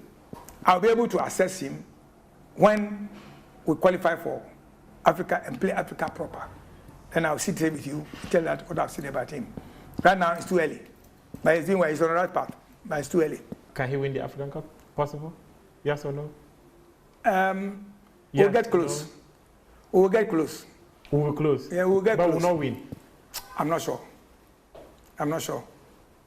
I'm not very sure. Because if you look at the way other teams are prepared, other countries are playing football, you know, as compared, we are playing well, but we lack the knack. You see, there are certain things that Hughton should put right to be able to get close to the cup. You see that? You know, your own Ghanaian people are a very interesting lot of people, a very interesting side, very interesting people. Look, as I sit here with you, you might have enemies. I also have my enemies. My enemies will like you to fall. You understand? You know where I'm coming from? I understand. Yes. This management there, people may not like them. They'll work against you. They are happy when you lose focus. So another group will come, they'll say, during my time, you didn't want me to reign. Now you two do it. This is what is happening, and then we are going up and down. It's the truth. Now to the Division 1 Super Cup. The 3rd edition will be happening next month. The Ghana Football Association held the draw for the 8 teams that will be participating in the competition. And newly promoted teams to the Ghana Premier League, House of Lions and Nations FC, they have been put in Group A, as well as former Ghana Premier League participant Techiman 11 Wonders. Techiman 11 Wonders, they lost out on a place to qualify to the Ghana Premier League after losing the playoff to Nsuatruman FC. And also, Tano Bafuakwa, they are in Group B alongside Sky FC, Young Apostles, as well as Enzima Kotoko. This is the draw for the 3rd edition of the Division 1 Super Cup. So Group A, Heart of Lions FC, Nations FC, Kofori Dua, Sempa FC, 11 Wonders. And then Group B is Bufuako Tano, Sky FC, Young Apostles, and then Enzima Kotoko.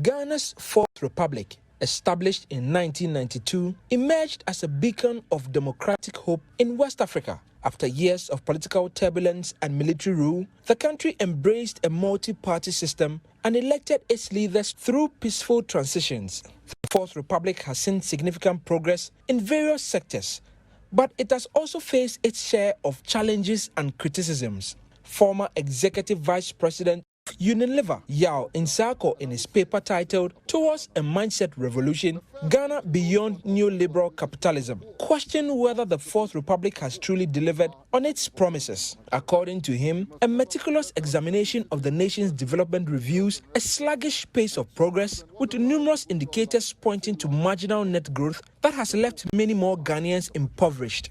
In Ghana, 68% of the population, 23 million people, belong to low-income families. Interestingly, though many Ghanaians think of our nation as a bread-eating nation, only 45% of this segment can afford it now. Ominously, of Ghanaians who retire at 60 years of age, 60% die by their 65th birthday. In Mr. Nsako's estimation, the political parties, especially MPP and NDC, have largely failed, emphasizing on sloganeering and promising miracles. Yet, we are still here watching both MPP and NDC leaders through the years blame the international environment, external shocks, and whatever new vocabulary they produce from time to time. Neoliberals, which is what both the NDC and MPP have become, are generally good poets, it seems. They have catchy slogans to promise miracles that lead nowhere, and felicitous phrases to explain away non-delivery. Democracy was once heralded as the beacon of hope for the ordinary Ghanaian. Mr. Nsako believes after 3 decades, the very system that was meant to empower the people is now draining the very lifeblood it was meant to nurture. It is not difficult to see that the sort of democracy we practice, a Santa Claus democracy, has brought us here. The politicians are always giving out money to political party delegates and whoever else as bribes. Then no questions are asked about sources of funds for party financiers. As the guys of West Africa say, we were promised transparency and accountability in the Fourth Republic. Rather, this is where we are. The metropolitan elites, the lumpen bourgeoisie, to use André Gunda Frank's expression, have fashioned out a system where ordinary people cannot track the creation and distribution of loot. A dense and opaque conspiracy for extraction of loot hangs above our heads. This is an existential risk to our country. We will become a narco state at this rate.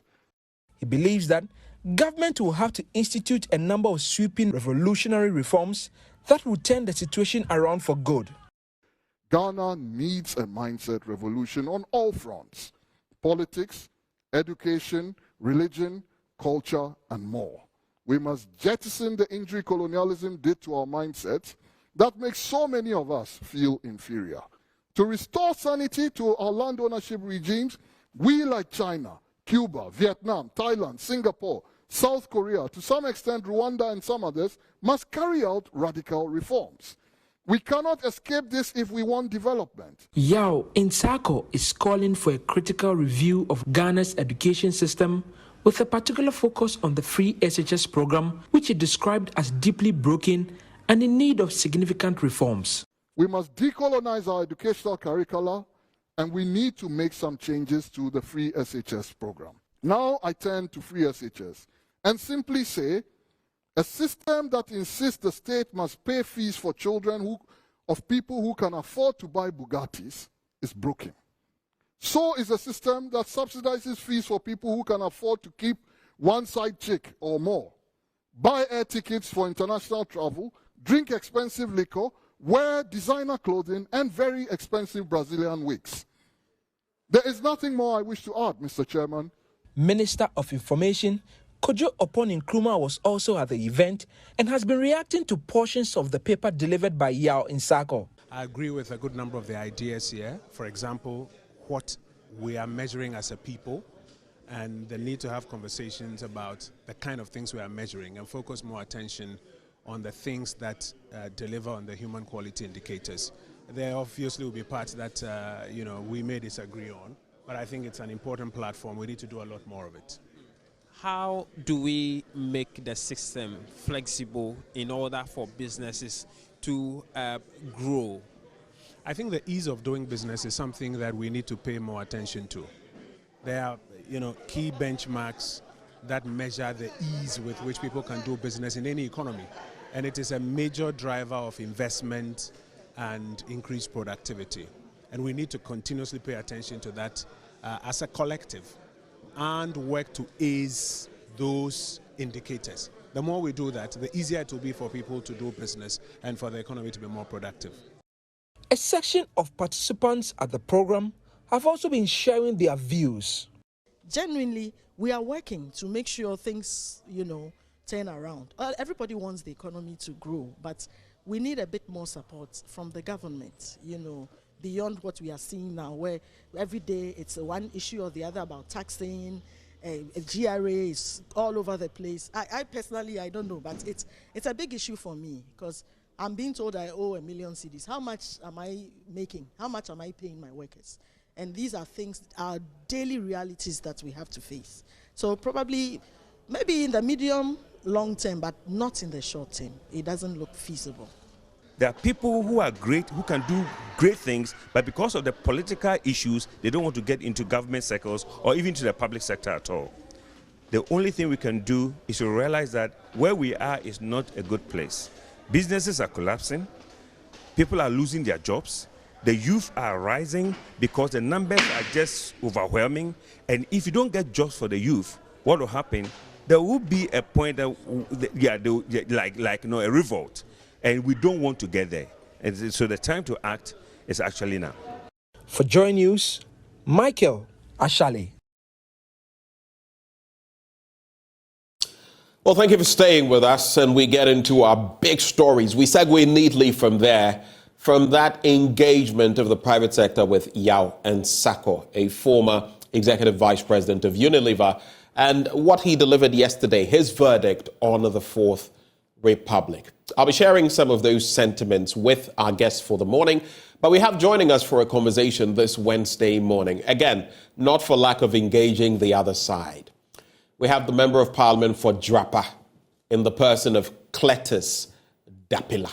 He joins the conversation. Mr. Dapilah, a very good morning to you, sir.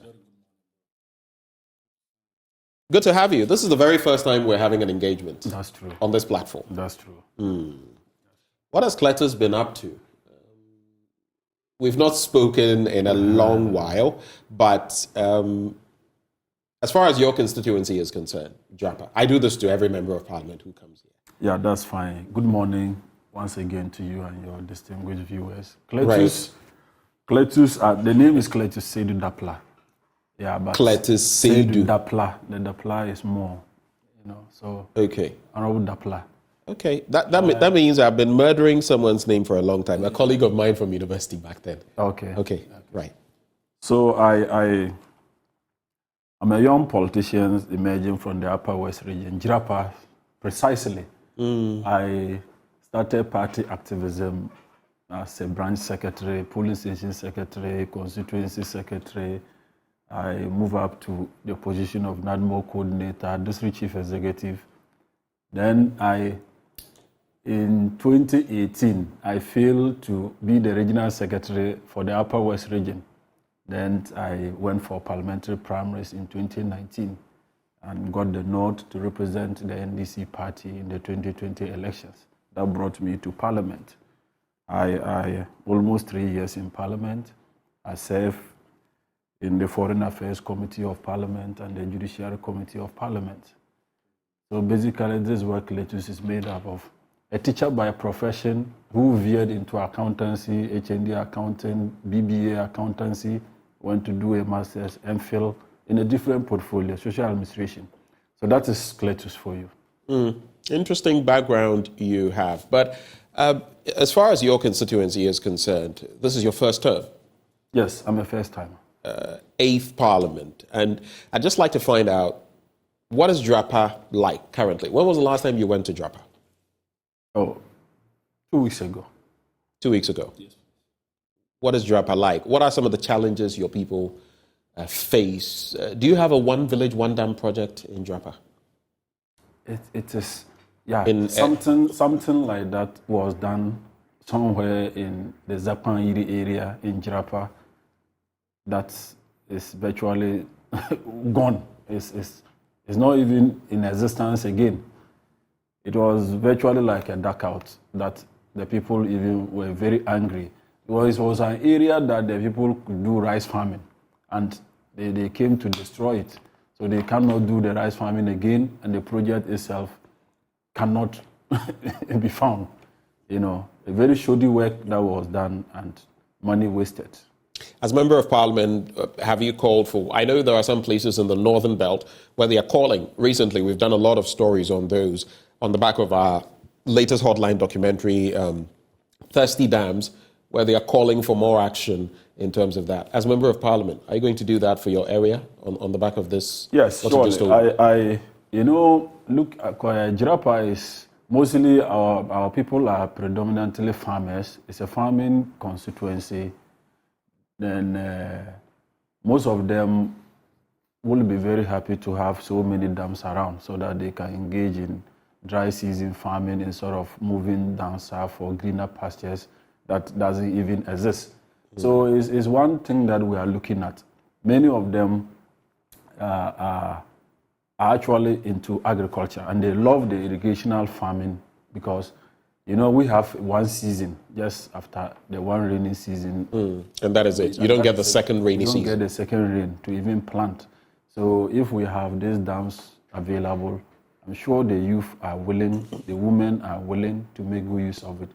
If you go to certain areas where you have these dams, you get to realize that the people around that area and those who don't even hail within that area are making good use of the water available, you know, for all round season farming. You go to the Yaga area where we have the Black Volta belt, we have part of the Black Volta running through my constituency.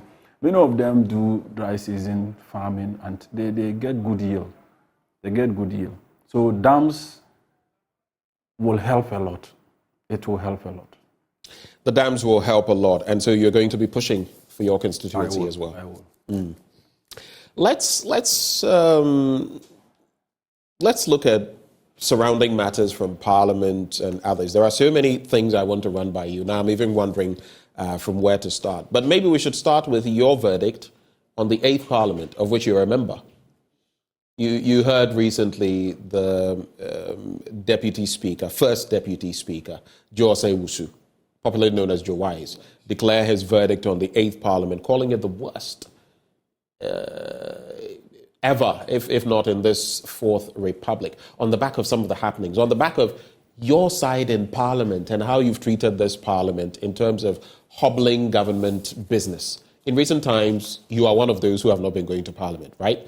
Every time Dr. Kasilato Forson is in court, James Jachikweson, the Asin North legislator, is in court, you boycott Parliament, and maybe later in the day, some of you go sign up, show that you were in Parliament, but you're hobbling government business. Why is that? You know, and what would be your verdict on the 8th Parliament? My verdict on the 8th Parliament is actually is because of the partisan nature of our Parliament. The 8th Parliament has become so partisan, and I am not very comfortable about it, because you see, political parties, MPs contest on the ticket of political parties. But I also think that the MPs should be able to, they should have their independent opinion about matters as far as our governance system is concerned. But most often than not, political parties will have to show the way for their parliamentary group or parliamentary caucus to follow. That is. Are you saying you follow the caucus blindly, even if what is being proffered is not what you think is in the national individually, I can express my opinion about an issue, right? But the collectively, I cannot. The whip system must work. But it doesn't always work. Yes, it there are breakaways. Look at, we try to say that we want to model what happens in other jurisdictions, the US, the UK. Look at what happened when the Speaker for Congress, I've forgotten his name, in the United States, he was being elected on the Republican end. There were so many Republicans against him. Look at the number of rounds they had to go to before he won. Would that ever happen in a Ghanaian parliament or something? It's happened. That's why that's why we have an opposition. I am saying the number of rounds. I mean, the rigor of the process. This was a one-off thing. Look at how it went there. Hey, but you notice a whole day for almost 24 hours running. We're struggling. This took days, many days. I'm just saying that true. They have evolved to the point where, I'm not saying they're perfect, they're far from perfect, but they've got to the point where they can, even barring the whip system, stick to what their conscience tells them. When are we going to get to that point? Well, we are learning. We are learning. Our democracy is young. Still work in progress. Yeah, it's still work in progress, because if you want to compare to the US, they started way back. We cannot even compare. But I think that we've moved far too. Even though we have the minuses, but the positives too are there. We haven't done so badly as a parliament, especially the Fourth Republic. There have been issues, there have been hitches, decisions taken by majority side. Especially, let me give you an example. When the MPP lost their bid to elect the speaker or a member of their government to be the Speaker of Parliament, their party wasn't happy. Their grassroots people chastised them. They traded insults and all of that. In the same vein, when our party issued a statement that the NDC should not approve certain ministers, but you notice that some of those ministers were voted for. So it is to tell you that we are also learning, and we are learning to be independent from the party position, especially when we think that is the right way to go. But mostly, by and large, it is the party that lead the discussion. And that collective decision, you as an individual cannot vary it. You can't defy it. That will be betrayal to the party on whose ticket you contested. But in terms of your verdict on this 8th Parliament, you may be a first-term parliamentarian or legislator, but some say that the expectation was so much on the back of the numbers in Parliament. The expectation was so much from this Parliament, but that you are failing as legislators to execute the mandate of the people. You know, my brother, no meaner person than the first Deputy Speaker of Parliament. Yes, I can. You have failed. Yes, we cannot. I would disagree with him. I disagree with him entirely because, you see, the party in which you contest elections cannot state a position for you to follow and you defy it. Now, I'm also disagreeing with him because, my brother, the quorum to do business is 92.5. We don't have half human beings, so 93. We are good to do business. The MPP has 137 members of parliament with an independent MP 138. So at every point in time, if they are able to whip their people to be in the chamber, they can go on with business without the minority. Without the minority. The 8th Parliament, because it's a hung parliament, there have been many tactics employed by the ruling government to eliminate some members of the NDC party. And Joe Kwesin is one example. Why? Joe Kwesin is supposed to represent his people. Why do you put him on daily trial, denying him of that representation? If you think that the minority escorting Joe Kwesin to court, we are stifling government business, and don't you think that by asking him to be in court on daily basis, you are equally denying the people of Asen North good representation in parliament? Well, you know he's a member of parliament, he's supposed to go to parliament to do his parliamentary business, represent his people, but you are putting him on daily basis, you are equally denying him. So the government is to be blamed. I see it to be hypocritical on the part of government because you cannot deny a whole member of parliament. The people selected this man. They chose him the first time. Government used all sort of tactics to get him out. He presented himself again. The party presented him again, and he won again. Then you still think but the fact that the people voted for him a second time does not take away whatever criminal charges or criminal offenses he may have committed the first time in putting through the process for his nomination. What did he do? What did he do? I'm sure it's common knowledge to everyone. What did he do? And yes, the linkages will be drawn between a certain how come his name just escapes me? Adamu Dramani Sakande. And then the distinctions will be drawn in terms of this person, as of this point, even when the person became a member of parliament, still held citizenship of another jurisdiction, when this person, to the best of his knowledge, at this point, had started the process and had, before filing the nomination. So it's based on that good faith that we... Which good faith? Yeah, good faith. Question's case is anybody who wants to compare Question's case to Ademo Seconde's case will just be... Even political. The president did it. Yeah, that's what I'm saying. It's just because the person or the president is being political. Look, I denounce my renunciation as a citizen of Canada in order to represent my people. Okay. The Canadian government replied... You're talking about, not you, you are talking about I'm talking James about Kwesi. Right. They received his renunciation, his application, and they replied him. And he had a reply, and they are telling him that it's because of COVID. That's why we delayed in issuing you your certificate, but your certificate will be given to you soon. So when Kwesi was to file for the 2020 elections, somebody raised the issue with the EC, and the EC summoned him. Kwesi went with the application he wrote, the response from the Canadian government. Then the EC cleared him to contest. EC cleared him to contest. So he didn't hide, he didn't pretend, he did not try to circumvent the system. Do we blame the Electoral Commission in this instance? Because the law is the law. As of the time he was filing, yes, I what processes should have been followed. He did not actually try to circumvent the system. He respected the laws of the country, and he followed due process in renouncing his Canadian citizenship. So this whole bit about a day-to-day trial, and everything happening in James Kwesi's case. I mean, some people have cited Cecilia Dapilah, and we'll get there.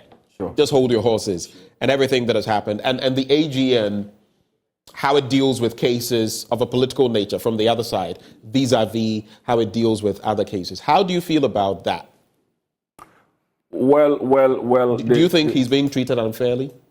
Kwesi? Yes. Yeah. Kwesi is not being treated fairly. I see. Yeah, he's not being... Take the cameras around. You get the public sentiment about Kwesi. And look, like I was explaining, if he had attempted to invade the system like Ademo Seconde did, Seconde, even at the time he was a member of parliament, he was a citizen to 3 countries. He never made any attempt to renounce any of them. So you can't be comparing the two. If not for political expediency, you cannot compare the two. But our opponents, our colleagues on the other side, they are quick to compare that somebody was ever punished because of that. But when the narrations are not the same, the evidence, when you put it together, you realize that yes, one acted in good faith, the other one actually tried to evade the system and was caught. In this case, my brother, there is one of the reasons why the Assembly North actually voted for Kwesi was that he's no more a citizen of Canada. So why deny him? Why are you saying he shouldn't be a member of parliament? So we'll vote for him. That's why they voted for him. So the cases, you can try to do all the gymnastics around the two cases, but if you are a very good, independent-minded person, and if you were to put the two, to get the two cases, and you analyze them, you understand how one acted in good faith and the other one tried actually to evade the laws of the country. Let's talk about, on that same trajectory, the Domahine waded into the conversation, among others. Many people spoke to the issues, and he suggested, issue a nolle prosequi on this matter. Let it go. Yes. But the bit is, he's a high court judge. And in fact, now, the Judicial Council is taking him on in matters related to that instance. This is how the code of ethics. This is how hypocritical this country is. I see. We are very hypocritical. The Domahine is a chief. He didn't speak in the court. He spoke as a traditional ruler. Just like one other judge did from the Volta regime by endorsing President Akufo-Addo's second term bid. What did we not hear in this country? He spoke as a traditional ruler. He didn't speak as a judge. So how do you come to blame Domahene, who spoke as a traditional ruler, who represented his people and said that, look, listening to the sentiment of my people, I think that the AG should enter a nolle prosequi to stop the case. He didn't say that in the courtroom. He didn't say that in the course of his duty as a judge. He said it as a traditional ruler. Why do you arraign him before the Judicial Council? That is unfair. The other one, what's his name? What's the name of the other judge? There was one that endorsed President Akufo-Addo's second bid from the Volta region. What's his name? You can help me. Is it Honyenuga? Yeah. You're talking of the one who was on the Lithovit case as well, the Opuni? Yes. Opuni case. Yes. You know, I think when he spoke at that time, and people tried to raise issues about the fact that this is a judge, there were people who came out to defend him, that he was a traditional ruler. And the occasion in which he spoke, he was speaking as a traditional ruler. How different is that one from the Domahene's case? But we also say that two wrongs do not make a right. If we want to depoliticize, hold on. If we want to depoliticize, decouple politics from traditional rule, if you like, which is what the Constitution suggests that we do, don't you think we should be shying away from this and not trying to equalize on that? It's not politics. The man wasn't speaking politics. He didn't say that I'm NDC because of that, enter a nolle prosequi. He didn't speak like my good friend and brother Sami Jemfi, who is the NDC National Communication Officer, who speaks on behalf of the party. That was not what the Domahene did.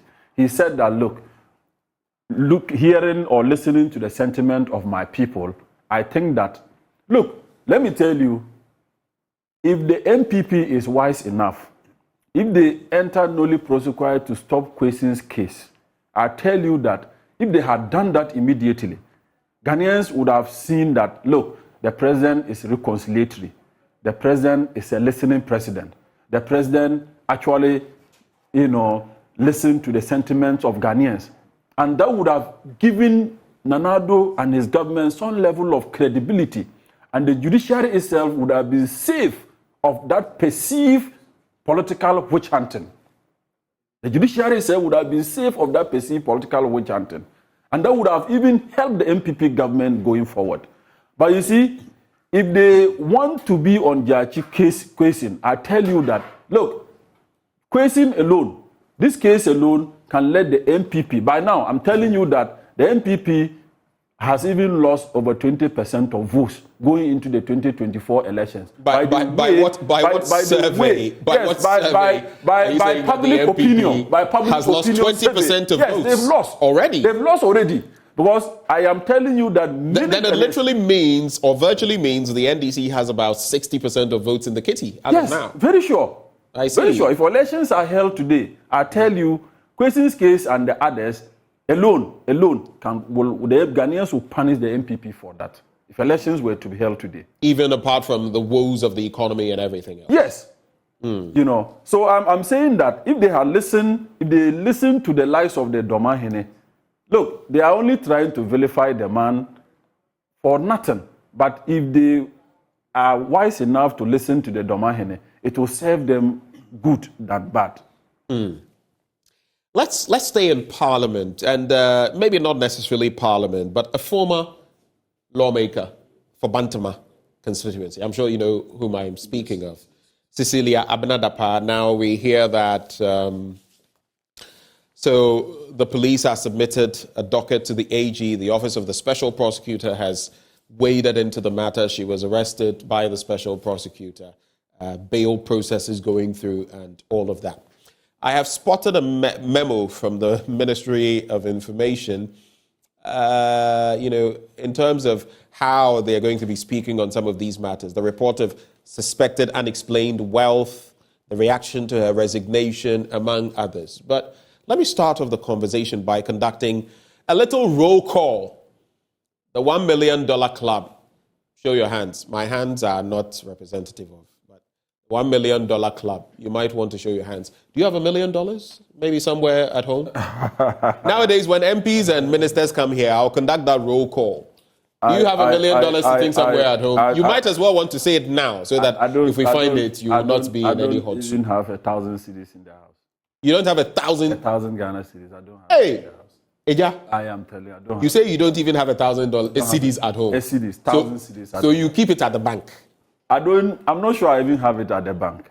Hey! I am telling you. You don't have even 1,000 cedis at the bank? I don't have it.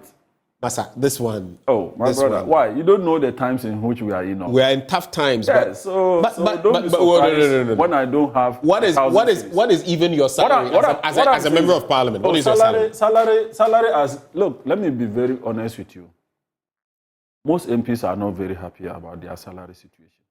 Most MPs are not happy about their salary situation. The leadership of parliament is aware of this, both sides, and every other MP, whether majority, minority, they are not very happy about their salary situation.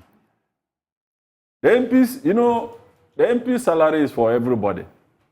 The MP salary is not just for the MP.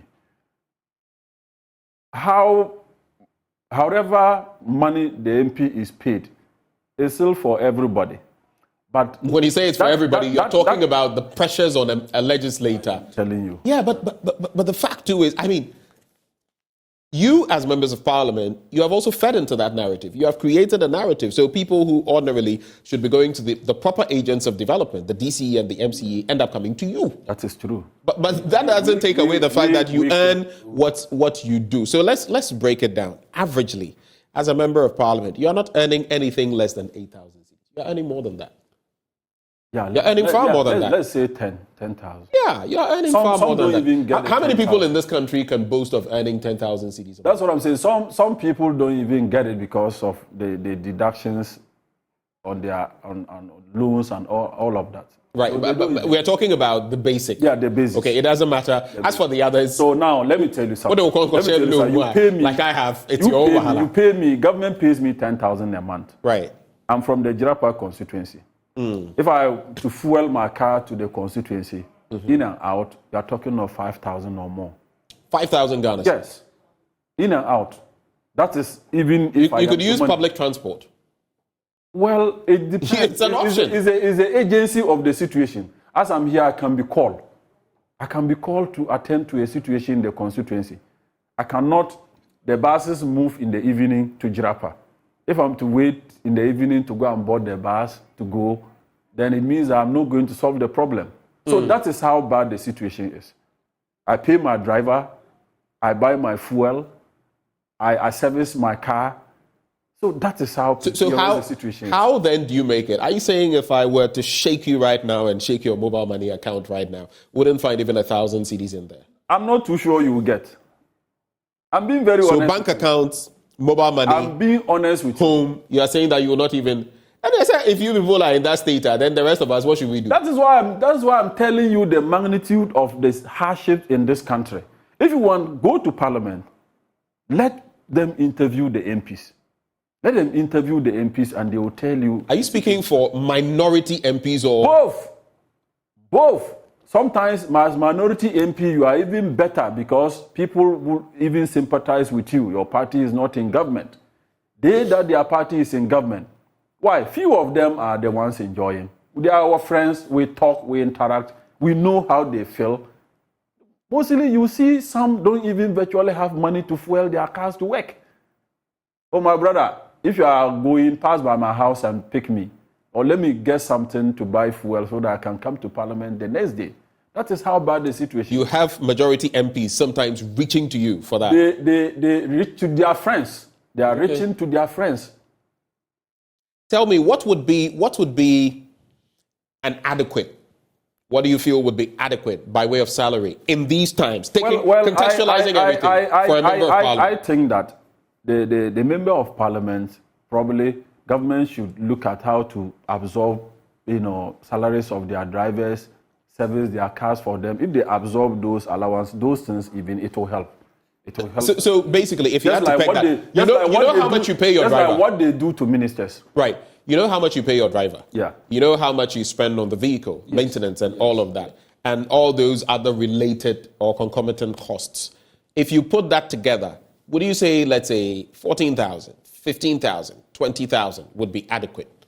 I want us to bring it down to the bare bones. Well, I don't want to sit here and assume that MPs should be paid this amount of money. But I think that the discussion about MP salaries should be something that government should look at. Leadership of parliament should look at it and take, collective decision as to what they can. They know what they can do to cushion MPs to be relevant in terms of their functions. If they really want MPs to work very well, my brother, that's why you see most of us being sick. One time I went to visit one MP, then I saw him taking BP medicine, and I was like, my leader, you have BP. It's Cletus Pa. Can you do this job without BP? And I'm like, wow. So it means that the next few years, Cletus is going to develop BP. That's what it means. It's a pressure. It's a pressure that demands. My brother, most of the times, what weighs us down is not the community development. It's not the mass development. It is the individual development, the individual demands that weighs us down. That weighs us down because, look, those who came to Parliament 93, 96, 2000, 2004, even 2008, they got it rosy a bit. Now, there is social media. What is that? Radio stations are all over. Mobile money is there and all of that. So you sit down, you open your phone. What you get is that the request comes with the mode of how you will send the money. He makes the request straight away. This is my Momo number. And you are obliged to send the money, whether you have it or not. So how do you deal with that? That is why. With your limited resources. Are you a businessman? That's why I'm telling you that. That's why I'm telling you that. When such request comes, you fall on probably your 10,000 salary. It's gone. You have your common fund. What do you do with it? That's what I'm saying. Some of the issues that somebody is in the hospital. Somebody is in the hospital that he can't foot his bills.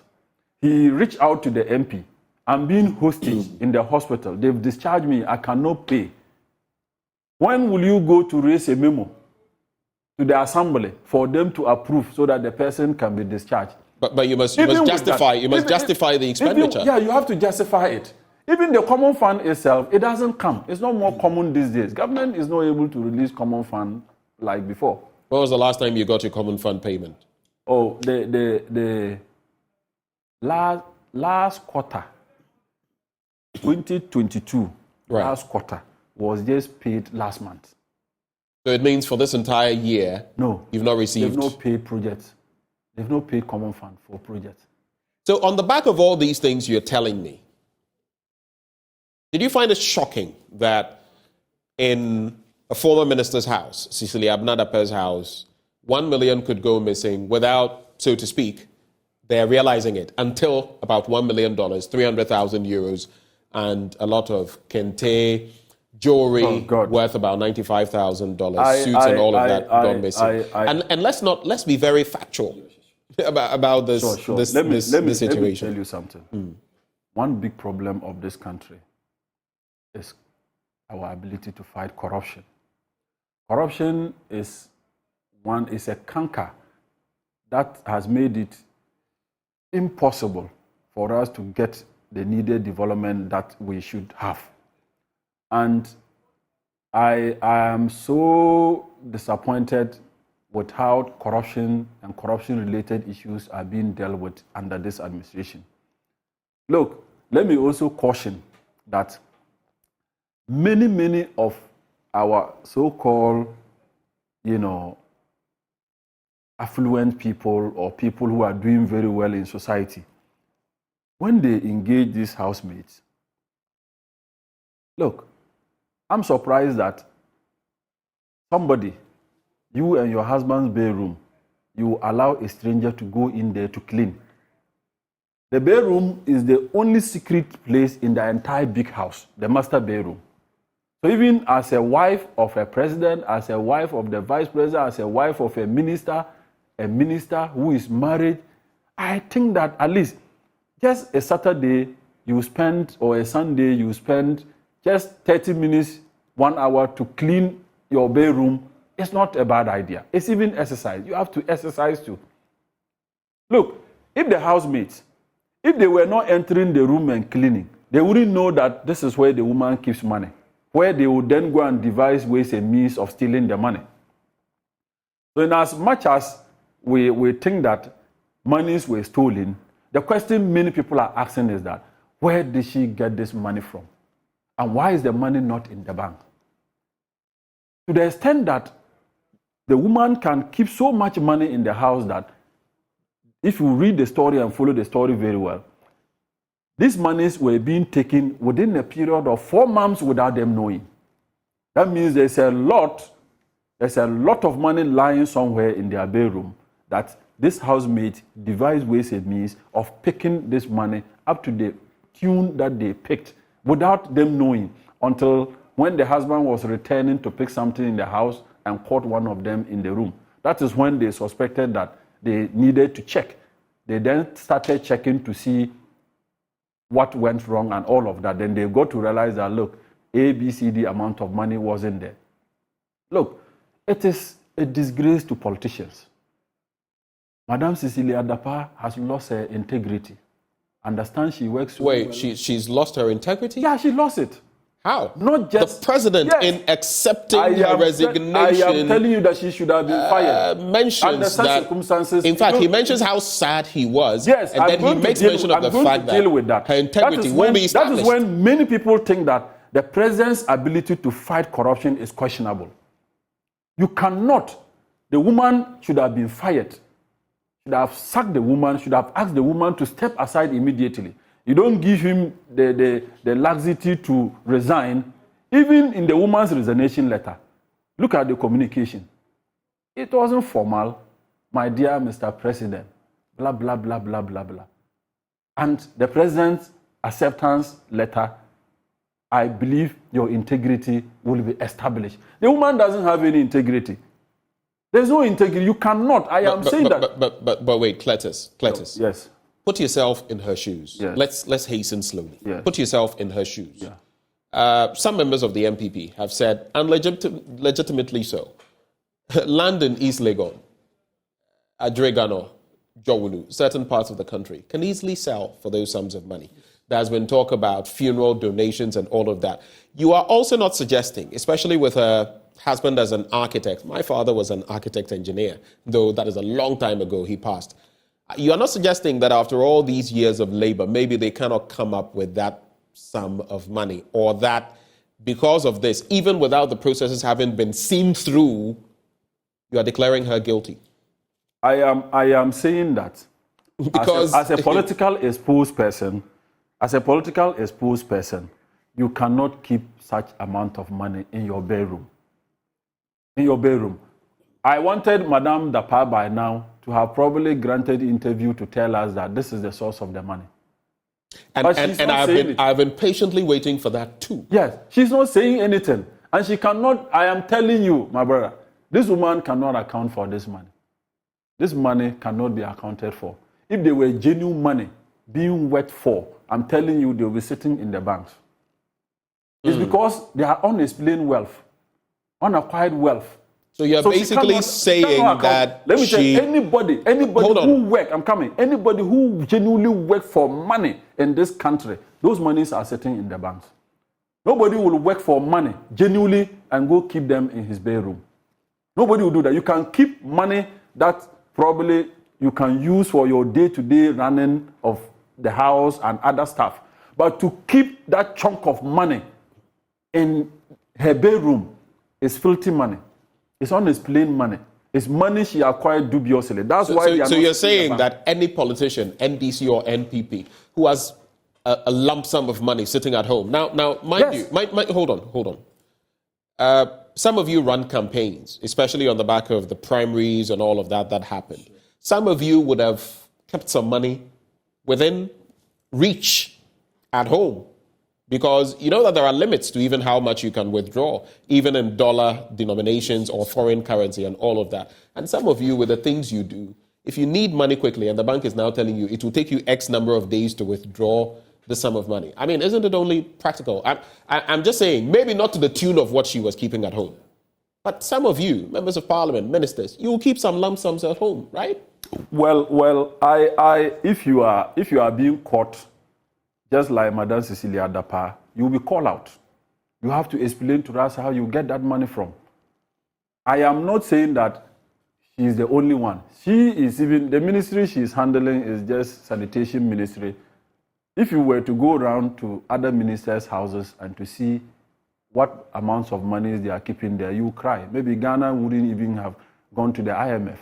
The ministers alone could probably, if they are to gather their monies together, monies they've acquired, monies they've got since they became ministers, chief executives, and all of that, board chairman, if they were to put those monies together, Ghana wouldn't go to IMF. I've heard the story of someone, we say, we have this term, usikanashi, someone who literally, a minister in this country, and of course I cannot spill, but if anybody dares to, then we would have to say things. Usikanashi, in foreign currency, like for real, burning. Well, I've also heard of someone from a very reliable source who had his V8 stolen. V8, I'm talking of the kinds of vehicles you use, very expensive ones, over $200,000 thereabouts, depending on what specifications you have. Within a week, this person purchased another one. Ask yourself. So it's a bit surprising when you tell me you don't even have 1,000 CDs in close proximity. But let's get back to Cecilia Dapilah. If such unexplained wealth can be found in political circles, whether with the minority or the majority, you're both, politically exposed people. You're all politicians. What signal then does that send? Some have said that unwittingly, Cecilia Dapilah has told ordinary Ghanaians, when we spoke to the tax people and economists, that, you know what, there's something. So don't take your money to the banks or don't take your money here and there because maybe there's something you don't know. That is why we are keeping our money at home, which in effect also will affect the financial system, which already is bleeding. It also poorly reflects on politicians. How much damage does this do to the financial system and to you as politicians? Because now some of you may even be targets. Your gardeners and staff will now be looking at you. Charlie, what do you have in your room? Very sure. Let me tell you something. Generally, politicians are perceived to be corrupt people. Politicians, when we are walking, when we dress nicely, we sit in our Land Cruisers, but many Ghanaians see us to be very corrupt. All that you hear is that, you are the ones chopping Ghana's money. That is a perception, whether real or not. That is what is out there. So when issues like this is in the public domain, no politician is spared, particularly the government of the day that is supposed to fight corruption. The political will to fight corruption is the problem of Ghana, particularly within the current administration. They have not shown the resilience in fighting corruption. Look, you heard of, what's the name, Vicky Hammer, who just had a wishful thinking of $1 million. And rightly so. She was sacked. Rightly so. So that's why I'm saying that this woman who even got the space or the time to even write a resignation letter, the president should have fired her and called for arrest immediately. But this issue dragged from last week, Thursday, to Friday, up to the Saturday, Sunday. Then Monday, we then heard special prosecutor coming in. To do what? What will they do? Nothing. Do you feel the president, by what he said, has already compromised the case? That is very true. The president did not. But he's not going to sit on the matter. No, he's not a judge in this instance. He is not the special prosecutor. He's the final arbiter. He's the one. If you check, the president is being tagged as a clearing agent in most of the corrupt or corruption-related issues that has come to his notice. And this is not the first time. Many of the issues, before the committee will even start work, the president will clear the person. That's why people have nicknamed him, they've nicknamed him as clearing agent. And what he just did again shows that he's already compromised whatever investigations that the OSP is going to do. And I even think that nothing will come out of it. At the end of the day, all monies being retrieved from this woman will be given to her. And this case will die a natural death. And that is the man President Akufo-Addo ruling. It's nothing will come out of it, my brother. Nothing, absolutely nothing. It's just that the worry of many MPP members are that the woman didn't do well because she has brought disgrace to their government. The entire government machinery is suffering it. Even she's on this. Even if you look at the woman, her resignation letter, she herself said that she's resigning not because she's guilty, but she's resigning because she doesn't want what has happened to have a toll on government, especially going into the 2024 elections. That is what the woman says. A woman that should have been fired. It was President Mahama by now, she is gone. She would have been sacked and investigations would have commenced immediately. What does this say about... I'm even told, I listened to TV3 and they said that even when the OSP still went to the house, they still founded money there that they took hours to count the money. Well, that we cannot confirm. It wasn't on this platform. It wasn't on this platform. That's why I'm mentioning the platform that I heard it. Right.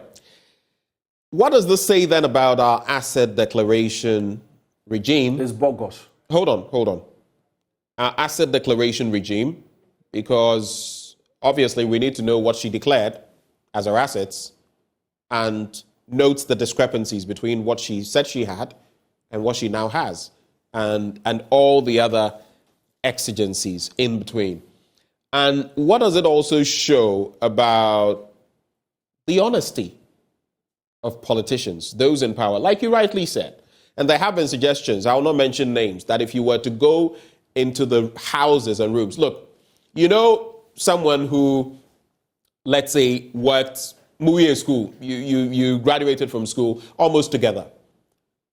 The person had virtually not done any work, went into politics, became a member of parliament or something. All of a sudden, you are doing a well-paying job, sort of, maybe earning some 5,000, 6,000, 7,000.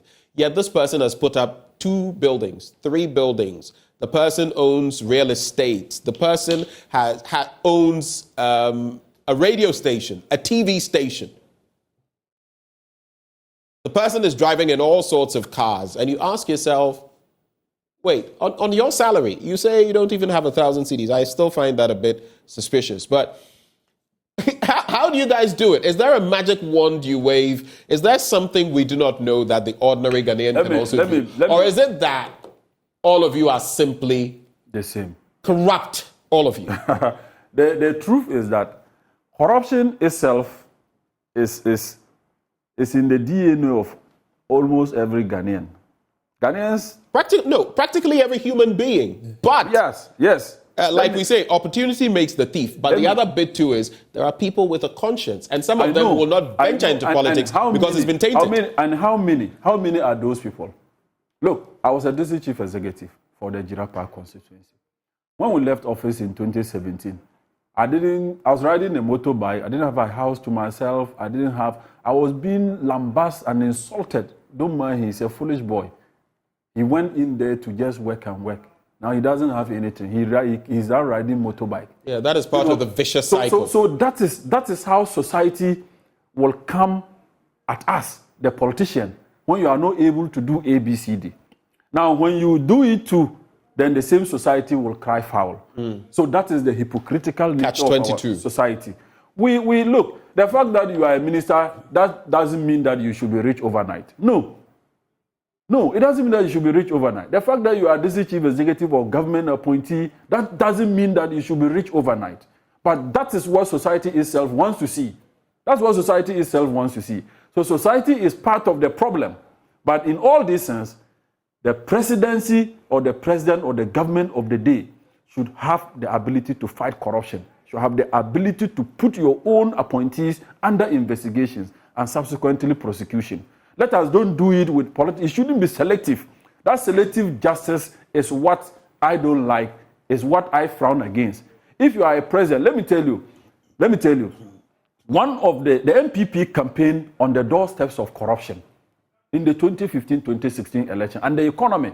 The use of the Anas principle and all of that. They will use the Anas principle, the Woyomi case, you remember. Today, when you hear of corruption-related cases and monies that are involved, Woyomi money is just a peanut, isn't it? But what is wrong is wrong. Yeah, no what is wrong is small, wrong. But I'm just saying that when you hear of corruption-related cases under this administration, the amount of money, the quantum of monies that are involved, if you were to think of the Woyomi money, you would say Woyomi money is just a Are you suggesting, just clarify this for me, throughout this Fourth Republic, the Rawlings administration was branded with corruption, painted with the brush of corruption, at a point. Kufuor, same. In fact, he said at a point that corruption had been with us since the days of Adam. Then we had Atta Mills. Even the saintly Atta Mills was painted with the brush of corruption, his administration. Mahama came, same, and now Akufo-Addo, same. Where do you think, if there were a ranking, a league log of corrupt administrations, where would this Nana Addo Dankwa Akufo-Addo administration rank? Let me. I don't want to be biased, but I just wish that you can have independent persons to analyze all the regimes in terms of how they fought corruption. And I tell you that you come to vindicate President Mahama. Nana Addo is one person. One of the reasons why many people voted for Nana Addo was people hail him in high esteem and believe that he is somebody that could stand and fight corruption. People, if Nana Addo didn't get the opportunity to rule Ghana, even in his death, people would have still been talking good about him. The fact that there was a good person who could help this country and never had the opportunity. But all that is drill. All that is drill because he had the opportunity. He's not being able to do it the way people expected him to do it. You know, look, one bad thing. Any president will not be able to fight corruption if you make some relatives around you, if you appoint them into your government, you will not be able to fight corruption. That is one weakness of this system. That's one weakness of this system. The relatives are too many in the government. Nepotism, nepotism, cronyism is the basis for corruption because my cousin is the one involved in this deal. Do I let the law take him on? And what do I tell the family? The family will come at me. You've made them imprison your own brother. So if the person wasn't your brother, if the person wasn't your cousin, the person wasn't your wife's relative, you could deal with it. So it's one of the problems of this administration. And I'm not surprised all these things are happening. It will happen because when you put in so many known and friends and relatives into your government, it will be difficult for you to crack the whip. I guess that feeds into the rhetoric of economist Dr. Samankra, who says anti-corruption measures are not yielding any results. Let me add that. I'm one person who was against the creation of the OSP office. I said it was coming to, it's just duplication of function. It won't do nothing. It will not do anything. Look, one anti-corruption agency can be empowered to deal with corruption and corruption-related issues in this country. Which is any of them, even the CID, the IOCO. They're all there. The CHRAJ. CHRAJ is a creation of the Constitution. CHRAJ alone can deal with corruption in this country. But will we allow them to do their work independently? No. Because that's why I have a problem with the Constitution, how the Constitution was couched. I think that it's about time we review the 1992 Constitution. We need to amend some of the provisions. We need to amend them. We have to amend some provisions in the 1992 Constitution of Ghana. Look, otherwise, we cannot even fight this corruption. All right. Quickly, I want us to move away from Cecilia Dapilah and address other issues before we cap off the conversation. But on Cecilia Dapilah, just to wrap very briefly, you have expressed your pessimism about anything proper happening, that in terms of a refund of any funds, of course, there would even have to be a process to establish how she secured those funds, and then if she secured them through any improper ways, it is innocent until proven guilty in our jurisdiction, then the legal processes will follow. What more do you want to see? She's been arrested, so to speak, by the OSP, given bail. There are others that have waded into this conversation. What would your expectations be of the Attorney General, for example, from the OSP? I mean, what do you think, properly speaking, should happen? let me. I don't expect anything to happen. I don't expect anything to happen. Nothing will happen. But I'm saying, properly speaking, ordinarily, what do you properly. say? I'm just telling you nothing will happen. This thing is going, they are going to massage it from the OSP, Attorney General levels, from the presidency. 3 cabals, and he will be free. OSP, Attorney General, presidency. You say 3 cabals. 3 cabals, and this case... Okay, so let me put it differently. Won't hear of it again. Should the NDC come to power, you've also been brushed with a paintbrush of corruption. Should your party come to power, how would you address issues like this one? And even retrospectively, the law isn't retrospective in certain cases, but of course, some cases, once they happen, you could always have the legal dynamic. How would you address such issues? Assuming your party comes to power, how would you address it?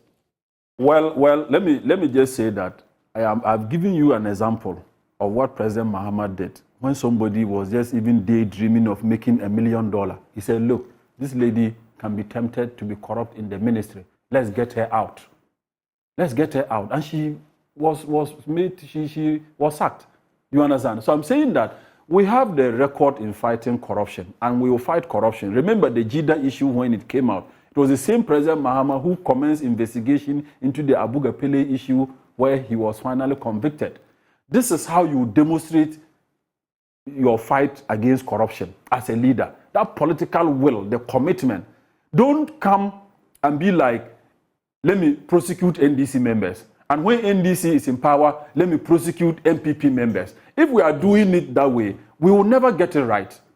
We'll never get it right. So I'm saying that I don't even want to answer your question, but what I just want to say is that as a president, as a leader, you should have the ability to fight corruption. If you cannot do it, you have no business ruling.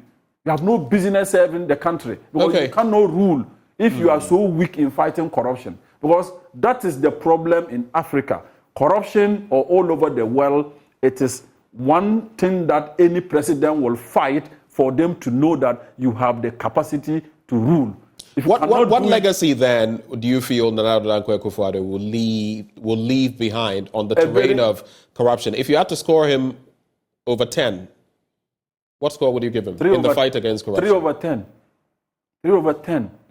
Even many MPP stalwarts can testify that Nana has failed in his fight against corruption.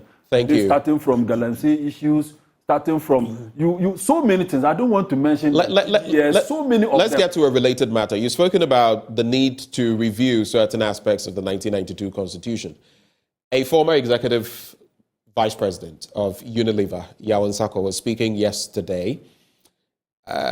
He delivered a paper at the British Council titled Towards a Mindset Revolution, Ghana Beyond Neoliberal Capitalism. And some of the things he says, he labeled the Fourth Republican experiment, if you like, and its democracy as a miracle that led to nowhere. He also says the political landscape is a merry-go-round of miracles. Basically, it's like that charlatanism that we see on the streets. You could get easily ripped off. In simple terms, our democracy is a democracy. It doesn't make any sense, and it has ripped us off expectations. We have fallen to confidence tricksters, so to speak, throughout the Fourth Republic. Is this something you agree with? Well, I agree with him to a level, to some extent, because if you were to evaluate the Fourth Republic very well, I think we've chalked some successes, but by and large, we failed the country. We've not been able to do well, and I totally agree with him.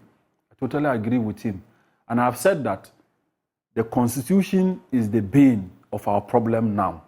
Because if you look at, we now have to look at the way we behave, our attitude, and carve a constitution that will keep all this corruption and corruption-related or one's ability to indulge in corruption. The constitution should be able to deal with that. And let me give you an example. The composition of the police council, if you look at it, is political. It's political. The constitution should not allow the president to appoint an IGP. I think that to become an IGP or any commander or any big person in the security agencies. You should get it on merit, climb through the ladder and get there. But it shouldn't be that I have to do somebody's bidding in order to be appointed IGP. That is why even in the security agencies, there's so much politics going on there. Go to the ministries, the local government service, the civil service, the public service, where these people should come and work independently to propel government development, government progress. All of them are tempted to be political affiliated. Because if you are not affiliated politically, you cannot survive it. You cannot survive. That is how polarized the system is. So if we don't review the constitution, so that the chief director at a particular ministry cannot be removed by the minister. A minister is coming to take over a ministry. He says that I don't want to work with this chief director. I'm bringing my chief director. I want this person to be the internal auditor. I want this person to be the accountant. Is it not corruption? So that the grounds can be fertile for him to do what he wants to do. That is the kind of system we are operating. And that's why I think that we need to go back to the drawing board, review the constitution, looking at the nature, the way we behave, our thinking as Ghanaians. We need to carve a constitution that will curtail all this nonsense in the system. That is the reason why I think that the police council, if let's take recently the leak tape that is ongoing, why will an individual want the IGP to be out because he thinks the IGP is pro-NDC? Why? They didn't say he was pro-NDC, but that he was not malleable to manipulation, yes, so which would allow for the rigging of the election. That is it. That is how that COP Mensah is looking at it. So he thinks that the IGP should be ousted. But let's leave names out. So that COP. Let's leave no, we shouldn't. Let's just. I'm sure let's just leave it at a COP. You know that COP or that Alex Mensah. And me, I'll mention the name because that's what happened. I would encourage you to just mention. So what I'm trying to say is that if you go to look at the composition of the police council, look at who appoints what. Even promotions within the service is being done by the presidency. So somebody thinks that... And the vice president in charge of that the police council. All of this will make these institutions political. I feel part of why we are where we are is because we have an executive that is overweening, overbearing, too powerful. Everything is political. And that is problematic. Even the so-called independent state institution, right. I am telling you that they are being helplessly manipulated by the government of the day. All right. Is because of how the constitution we have to wrap up. Let me get into some other issues. But I have a message for you. The person wants me to mention the name. I will not. But it says, good morning, sir. Please tell Honorable that I need his help. I'm a driver and I want him to help me with a smartphone so that I can get into a boat driving job. My name is, I will not mention. If you mention my name, he will know where I come from. And he even adds this number, just like you said, with some of the requests that come through. Interesting. I don't know how you guys do it, but you must be magicians. To wrap up the conversation, I want us to just take a quick look at these issues. Two of them from Parliament. The mid-year budgetary review, which has been delayed, and the surrounding issues, and then the repeal of the death penalty. I don't know where you stood on that conversation, but it has been scrapped. A life imprisonment will do. And if you can just manage this in 2 minutes, I'd be grateful. The Addisado beating incident. Any thoughts? I think that the mid-year budget review is many Ghanaians are expecting the finance minister to come and then read the mid-year review. I understand it's coming on Monday. That the Minister of Finance is coming to read the mid-year budget review for us. But, my brother, what is going to come out of it? Nothing. Nothing because exchange rate is still a problem. Inflation is a problem. Debt to GDP is worsening every day.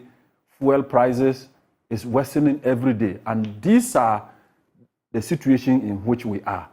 These indicators are not too good for the MPP because the President Mahama record on all these sectors, inflation, exchange rate, debt to GDP, fuel prices and all of that is far better than what we are experiencing now. That is why now, if you look at the MPP presidential campaign, almost all of them are running away from their own record. Almost all of them.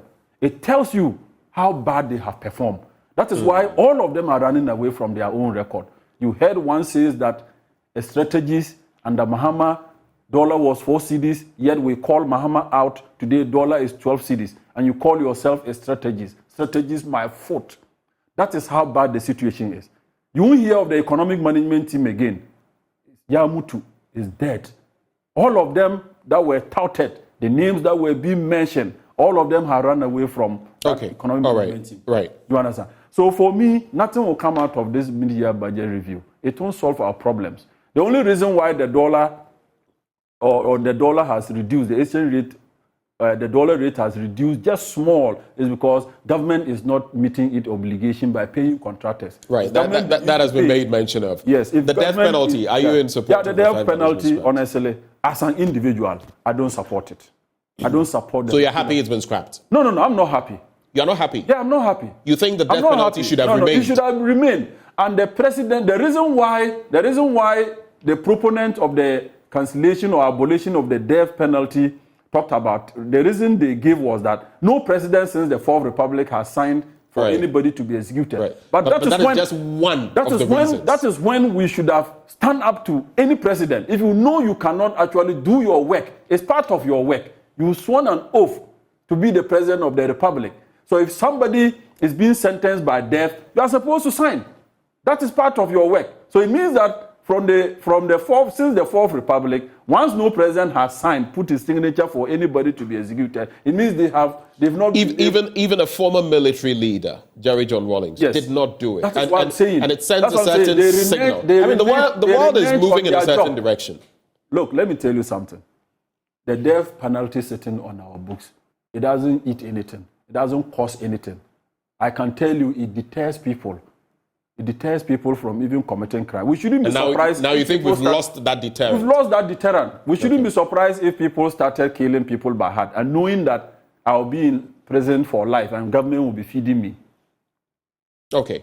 And that is another cost. Do you have any quick thoughts? Finally, the Addisado bullying video. Have you seen it? Well, I saw it, and I'm happy about the actions being taken by the Ghana Education Service. Let me commend them. Already I understand they've taken action. The boys have been expelled from school and investigation is still ongoing.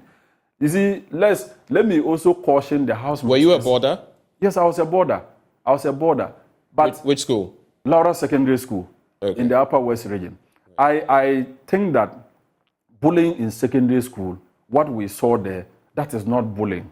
Right. That is not bullying. That senior was just being wicked and just wanted to commit murder to that innocent boy. That's not bullying. What we all know about bullying is just the funny things. Oh, go and fetch water. Go, kneel down here. Blah, blah. Those simple things. That's what we call bullying. But bullying to the extent of you hitting at a junior when the guy was sophisticating, his eyes, there were scratches all over his body. He hit his head on the trunk or the bunker. You don't do that. That's not bullying. That's wickedness. The guy was about to commit murder. And assuming if people were not to be around. So housemasters, senior housemasters, housemistress, they should keep an eye on these students. They should monitor. Monitoring of these students is very, very important. Right. Thank you. Thank you so much for joining the conversation this morning. Cletus Seidu Dapilah, he's Member of Parliament for Drapa, and he joined us this morning all the way from the Upper West region. Not that he's been there. It's been 2 weeks, you said. Yeah. About 2 weeks since you last went there. Thank you. It's been quite a conversation. First time engaging you here.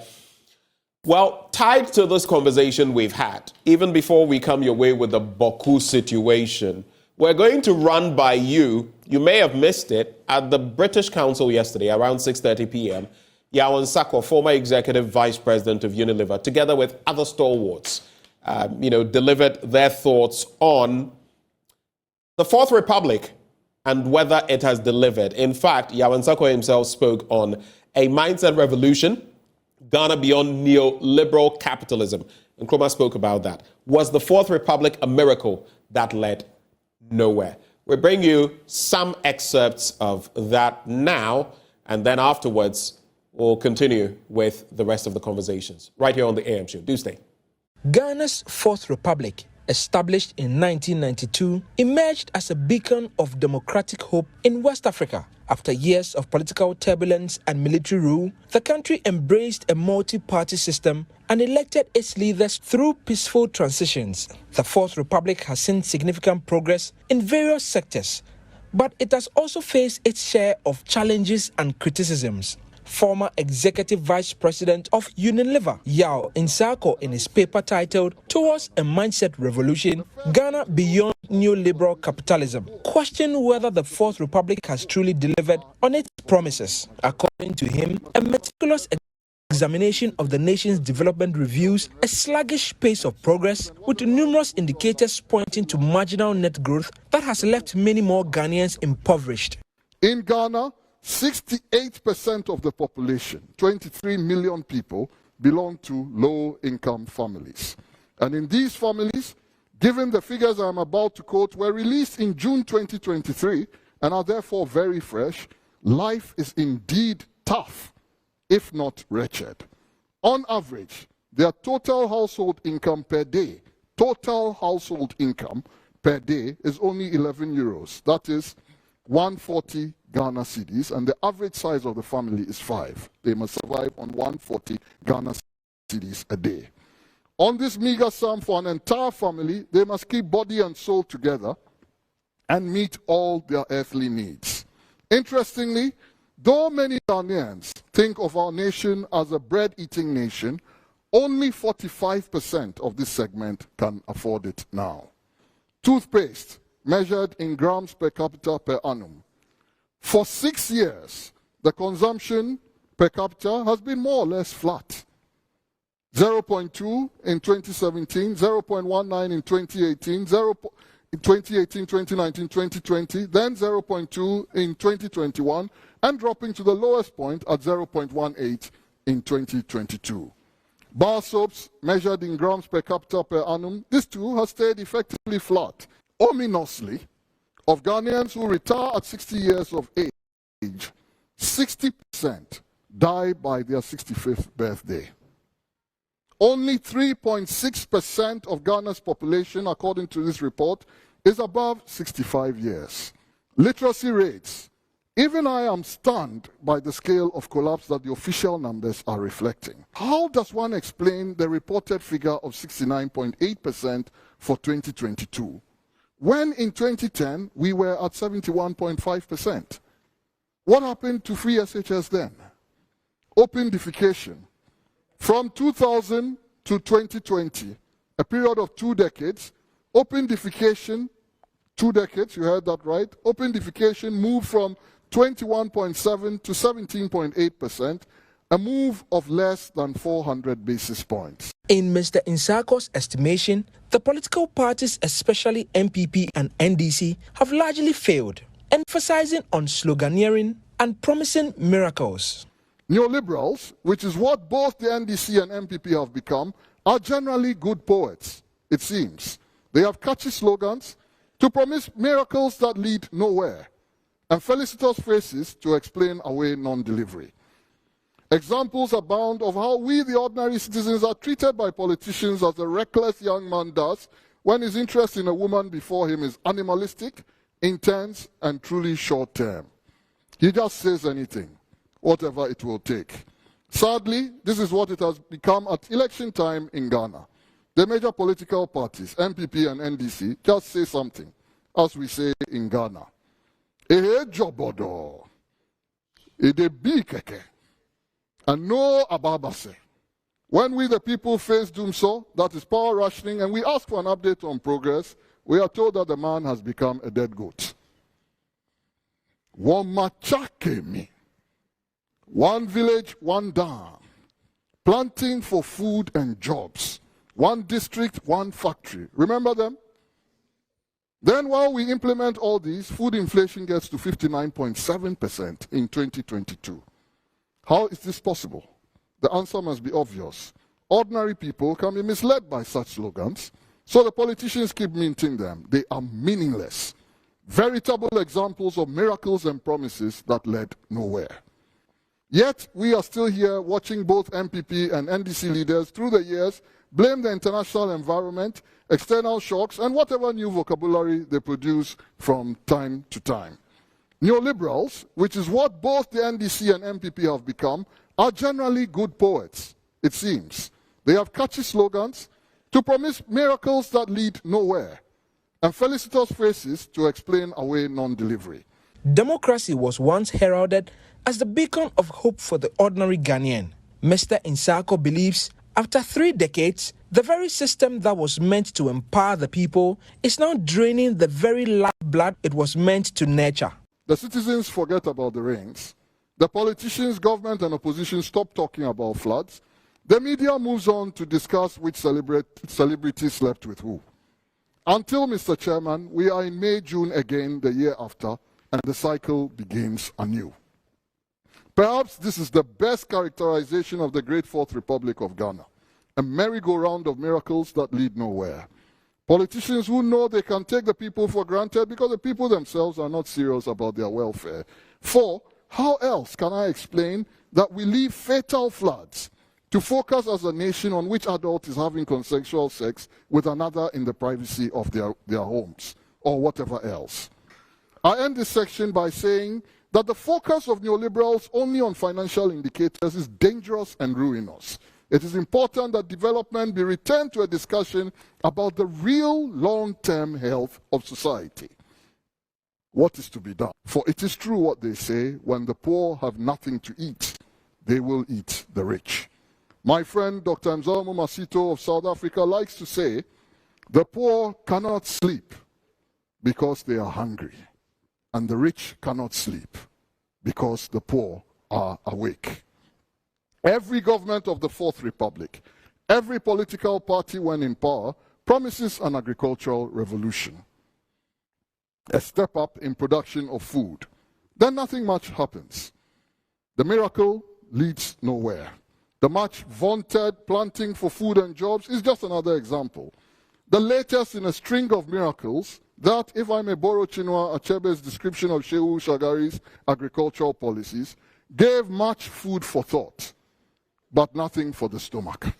It is not difficult to see that the sort of democracy we practice, a Santa Claus democracy, has brought us here.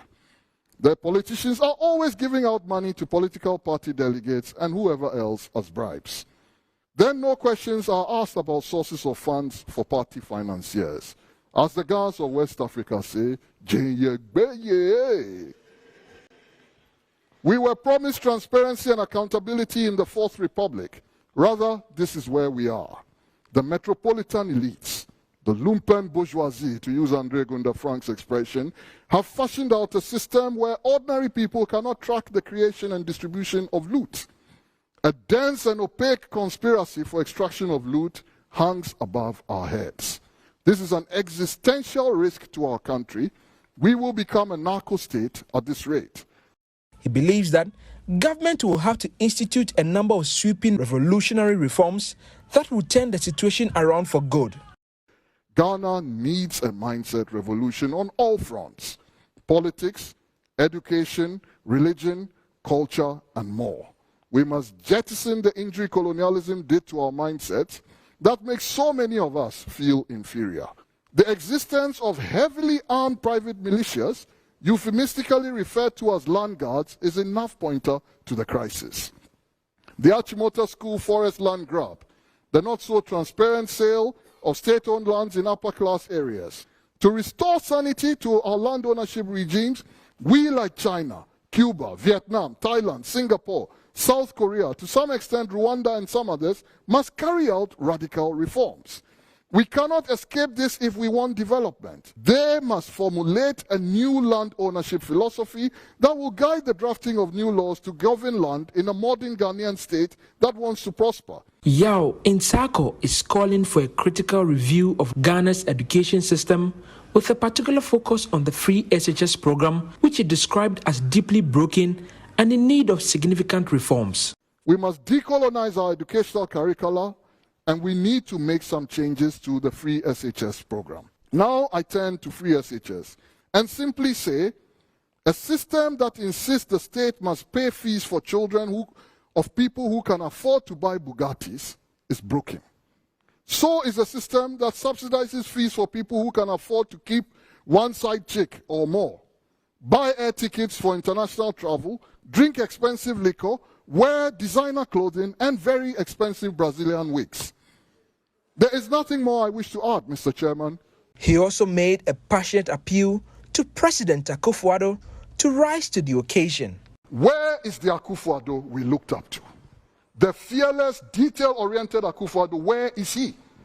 That is the Nana Akufo-Addo people expected when they were told during your campaign for the presidency that Nana Akufo-Addo, Yendimnu Free Titi. Where is he? Until we clean up our politics and rid it of the over-monetization, I will worry about our party politics. Mr. President, I am not naive, but my heart is heavy when I hear senior members of your own political party say the Akufo-Addo presidency is over, and that we must wait for the next presidential candidate to drive change in Ghana. Are these not the same politicians that taught us a week is a long time in politics? How then can a president be finished with a year and a half to go? I know that things are not as they used to be with all the leaders of the erstwhile AFC, but there were people who looked you in the eye and told you the truth. For Ahunu Honga's sake, meet them and ask them again to tell you the truth. Before August, also invite all the living people I mentioned at the start of this speech. They too will tell you the truth. They will, so that people stop telling you that we should focus on rating agencies. For what? I do not need to say anymore.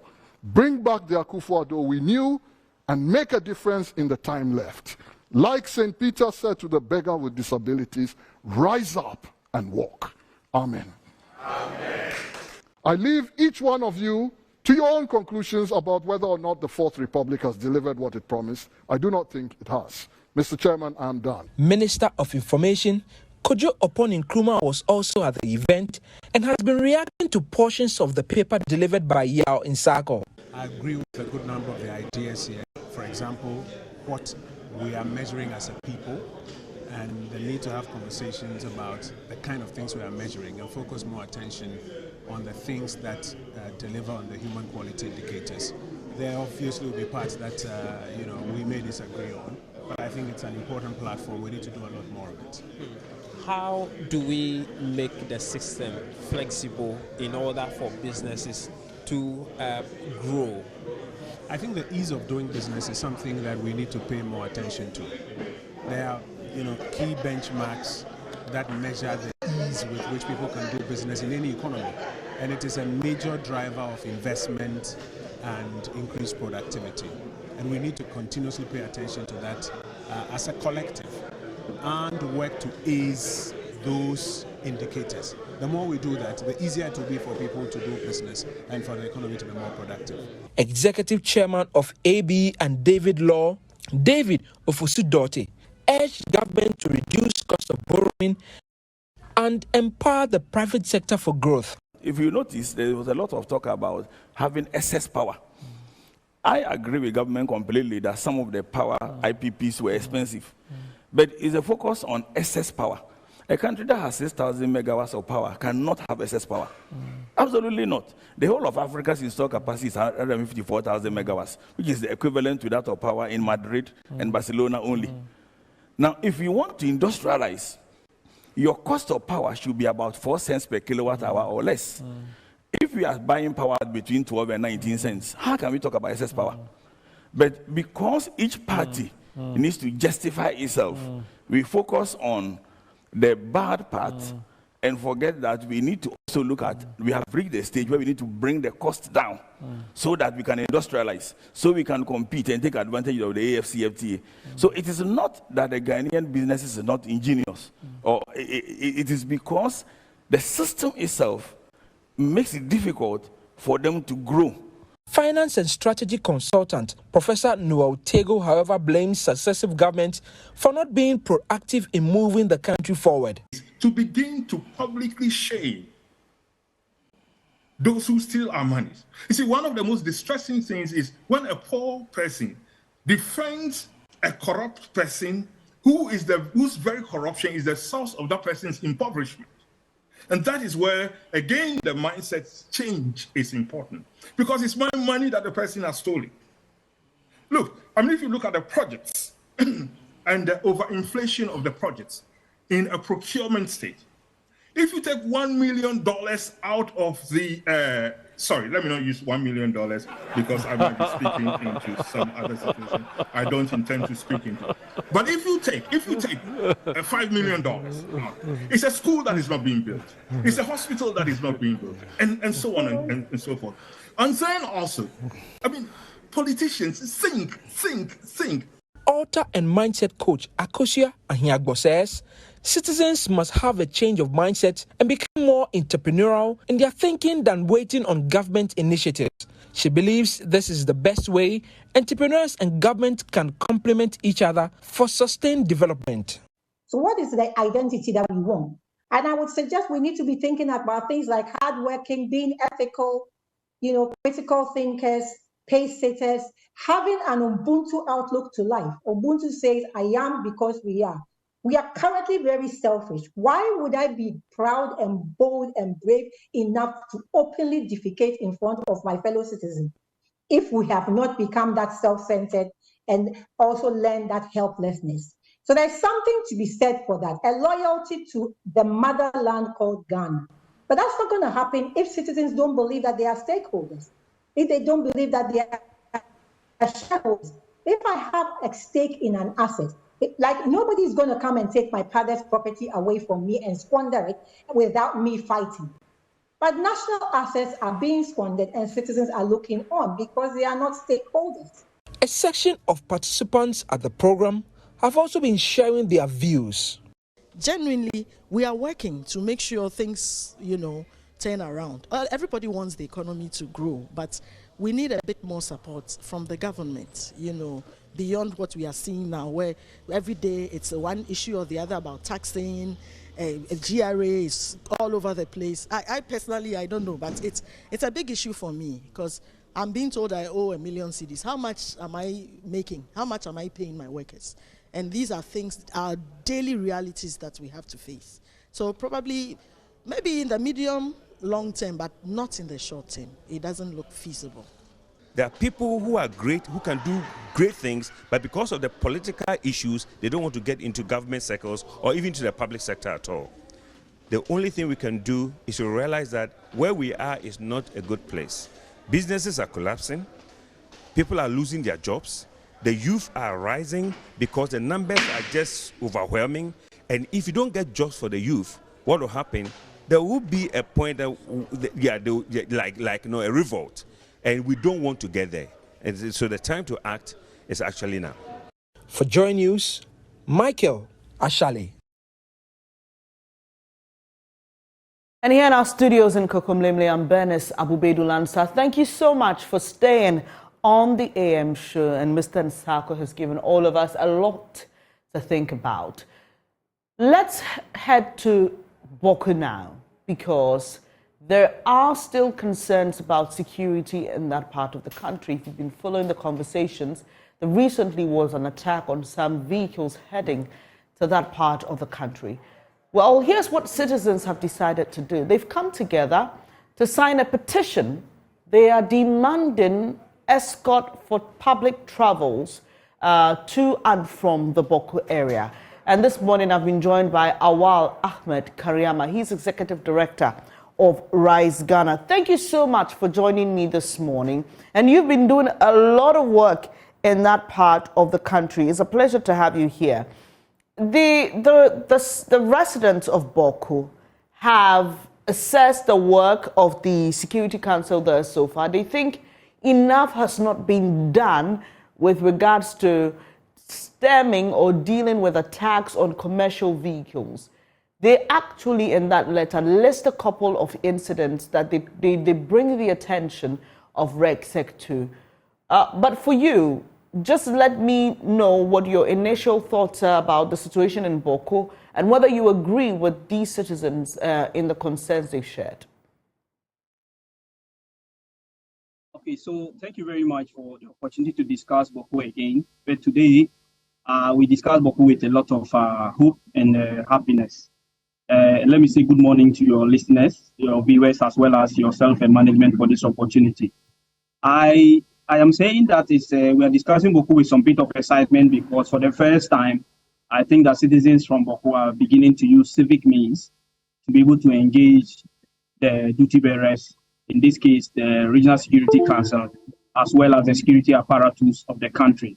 Petitioning the IGP, I think it's a very interesting development coming from the fact that citizens are expressing concerns, not hitting the roads and using other means to be able to drum home their demands. So it's based on that we think that is an exciting development. We are hoping that the citizens will continue to use civic means such as these to be able to engage the duty bearers to bring lasting peace to Boko. We're talking about the fact that when you consider the interaction of the people, when the people are able to interact with each other and come closer to each other and do business without any hindrance, then the place has relative peace and calm and can return to normalcy. But for the past 2 years, the place has not seen any calm because basically vehicles are being accosted, people are being accosted and they are killed as they travel about, particularly those who are trying to enter into the heart of Boko or trying to get out of the heart of Boko. And so this development that they are calling on the RECSEC to take action, I think is a step in the right direction and is commendable. And I must say that this is something that Rise Ghana has called for previously. You will recall that in January, there was an attack in the Northeast region on vehicles coming from Boko. And the Northeast Regional Coordinating Council collaborated with the Upper East Regional Coordinating Council to start providing escorts. But it is surprising to note that after a series of incidences from the Boko area, nothing like that has happened in the Upper East region. So when we saw this call by the citizens, when it was brought to our attention, we thought that yes, this is something good, and we need to encourage citizens to begin to use civic means to be able to drum home their demands. And so it's on that account that I say that this is a very positive development. And this letter that you reference, dated 24th July 2023, is copied to the Minister of Interior, the Regional Police Commander, Ghana Armed Forces Northern Command, Regional Chief Imam, Chairman of the Christian Council, the Boko Municipal Chief Executive, the media, the NIB Commander, Regional Peace Council, Regional House of Chiefs, embassies and consulates, USA, British High Commission, Australian High Commission, and the Embassy of China. Now, it's signed by the conveners, Martin Azare and Amadou Mokhtar. I would just like to read portions of that letter written to the Upper East Regional Security Council, and we'll continue with our conversation. Now, they say between November 2021 to July 2023, so this is just a little over a year or a year and a half, the Boko municipality has recorded over 30 ambush attacks and road blockades on private and commercial vehicles, leading to the loss of lives. And like I said, they have the details in the appendix attached to the letter. Now, they say despite these, the Upper East RECSEC has not seen the need to provide a planned scheduled security escort in and out of Boku, Pulimakom, Boku, Bolga, and Nalerugu, Gambaga, Boku route. And in action, that has sadly emboldened criminals to continue to attack and kill innocent citizens and state security officials. In a sharp contrast, however, when 3 cases of armed robbery attacks on travelers were recorded in January 2023 along the Bolgatanga-Tamale Highway, the Northeast RECSEC moved swiftly to collaborate with their Upper East regional counterparts to provide security for vehicles on the roads to avert similar attacks. Suffice it to note, no lives were lost as compared to the uncountable deaths on the Boku incidents. You have been working in this space. You just told us that you actually made a similar call to the RECSEC. Do you know why the RECSEC, as we are being told by the citizens, has not been able to provide the security detail they need? Have you had a response personally? Have you had correspondence with the Upper East Regional Security Council on this matter? Unfortunately, the Upper East Regional Security Council has been very tight-lipped on this matter. We have issued a press release. We have written to them on this subject matter, but we've not had any feedback from them. And we think that it's just a lack of responsiveness and accountability on the part of the Upper East RECSEC, because clearly there are incidences of several, military intelligence vehicles were attacked before. An immigration vehicle was traveling and they were attacked before, and one immigration officer was shot and killed. And so we don't know the type of seat rep that the regional RECSEC in the Upper East region has, to the extent that they haven't taken action. I mean, based on the fact that they are responsible with the legal and moral mandates to be able to execute and ensure the total security of the region, when these things happen, it's expected that on their own volition and based on their goodwill and the fact that they have an obligation to move forward and act. But unfortunately, there have been several calls to the Upper East RECSEC on this subject matter, and they seem to turn a blind eye. And so that's why it is a very dangerous precedent. If connected to the Northeast incident, less than 24 hours when the Northeast recent incident happened on the 18th, the police hierarchy at the highest national level issued a statement linking it to the Boko conflict and condemning and indicating that they were on a manhunt for the perpetrators, and which some of us saw as a very good signal. For instance, because the police hierarchy is supposed to be on top of the game, picking intelligence and acting swiftly. But unfortunately, when you balance the two regions, you don't see the swiftness with which the police has acted in the Northeast region happening in the Upper East region. Is it that the police hierarchy at the national level, at the Upper East regional level, are being curtailed in terms of their mouths are being shut, or they are not appropriately having the necessary briefing that they have? So we are saying that based on the happenings that has happened and the pocket of incidences, and you indicated that from November 21, if you would do the check, from November 21 to date, it's more than 2 years. Okay, it's almost about 2.5 years. And these 2.5 years, people have been going about their businesses and they are accosted and shot and killed. And the state that has a responsibility to protect them and ensure that they are able to exercise their social, cultural, and political rights, as well as economic rights, is reneging on its responsibilities. We are talking about the fact that each day, almost each week, we have incidents of gunshots, because when these attacks, roads are blocked and people are killed, then they lead to reprisal attacks. So we're talking about the fact that women and children are not able to go about their business. Children are not able to go to school. For the past 2 years, children have not had constant contact hours with their teachers in Boko as a result of the on and off nature of the conflict. And so the lack of action on the part of the RECSEC is actually undermining the human resource potential of the area, the peace and security of the area, and the economic prospects of the area. And we know that Boko is one of the best areas in terms of business. Unfortunately, as we speak, and you see, these attacks are not only limited to citizens of Boko or those who live within the heart of Boko town.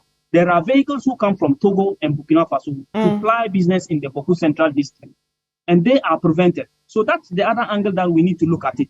It's becoming an international thing, and it's taking an international dimension. If care is not taken, we might just set up Boko or set up Ghana and expose Ghana to terrorist attacks and others. Because, look, let's look at Colombia and others. These drug cartels that are holding the whole country into ransom. How did they start?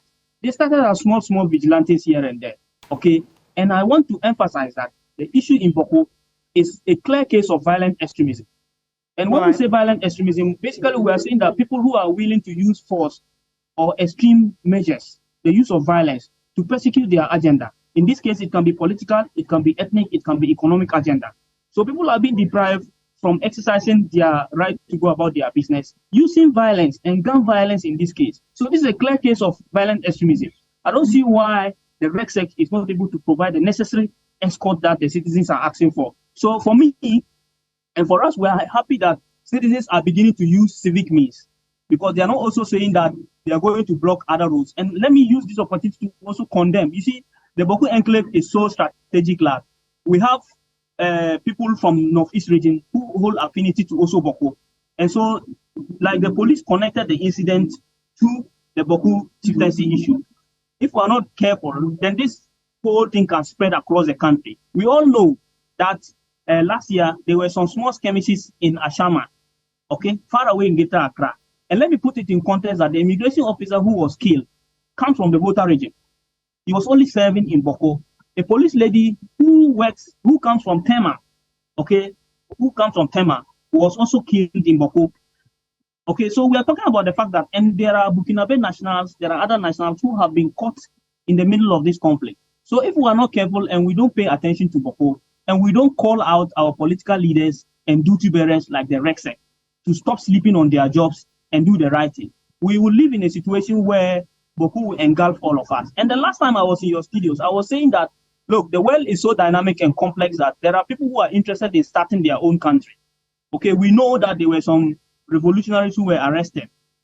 I don't want to mention the name, but we know that some people want to form some land somewhere, and then they were arrested. If we are not careful, violent extremists has high exploitative capacities, so they can exploit the situation and they can take our country into ransom. Right. And unfortunately, the volume of small arms and light weapons that is in Boko, if we're not careful, that is the situation that we are. So we are calling on the RECSEC to pay attention to this petition and to the IGP to pay attention to this petition so that the legitimacy that they have will be preserved.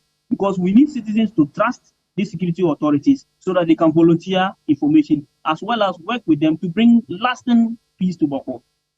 And let me just say that the petitioners agree with you. In that letter to the Upper East RECSEC, they say, and I quote, "As a country of rule of law, it is unacceptable for citizens to live in fear. And for how long can we sit in silence to witness these inactions from our leaders? Providing security escorts to Boko and its environs is not only a smart intelligence move and a moral thing to do, but a strong measure to reduce gun violence and safeguard Ghana's borders from potential terrorist attacks and inflow of small arms and light weapons. Every life matters because it could be you or me." So here again, they link the issue to the fact that Boko is a route to neighboring countries and that, terrorists elsewhere in other parts of the sub-region can take advantage of what's happening in Boko to perpetrate crime and establish their dominance. And we know over the period how our attention has been drawn to how close terrorism or the threat of terrorism is to us as a people. And so this is a petition signed by residents of Boko, and they are demanding security escorts for vehicles, especially because that has been a point of attacks in recent times. So, Mr. Kariama, just to end with you, the petitioners have given RECSEC a one-week ultimatum. They are asking that by Monday, 31st of July, they will receive a well-planned escort schedule with security visibility at various points on all routes for all citizens entering and leaving the Boko area from Northeast, Bolgatanga, Burkina Faso, and Togo. Or they say they will explore legal and lawful means to drum home their request. I'd just like to find out from you. I mean, obviously, the expectation is that RECSEC will respond to the petition of the citizens. That is the expectation. But if that does not happen, what will your idea of how this should be handled be? And also, if you just have a word for the RECSEC, we'll take it as we wrap up the conversation.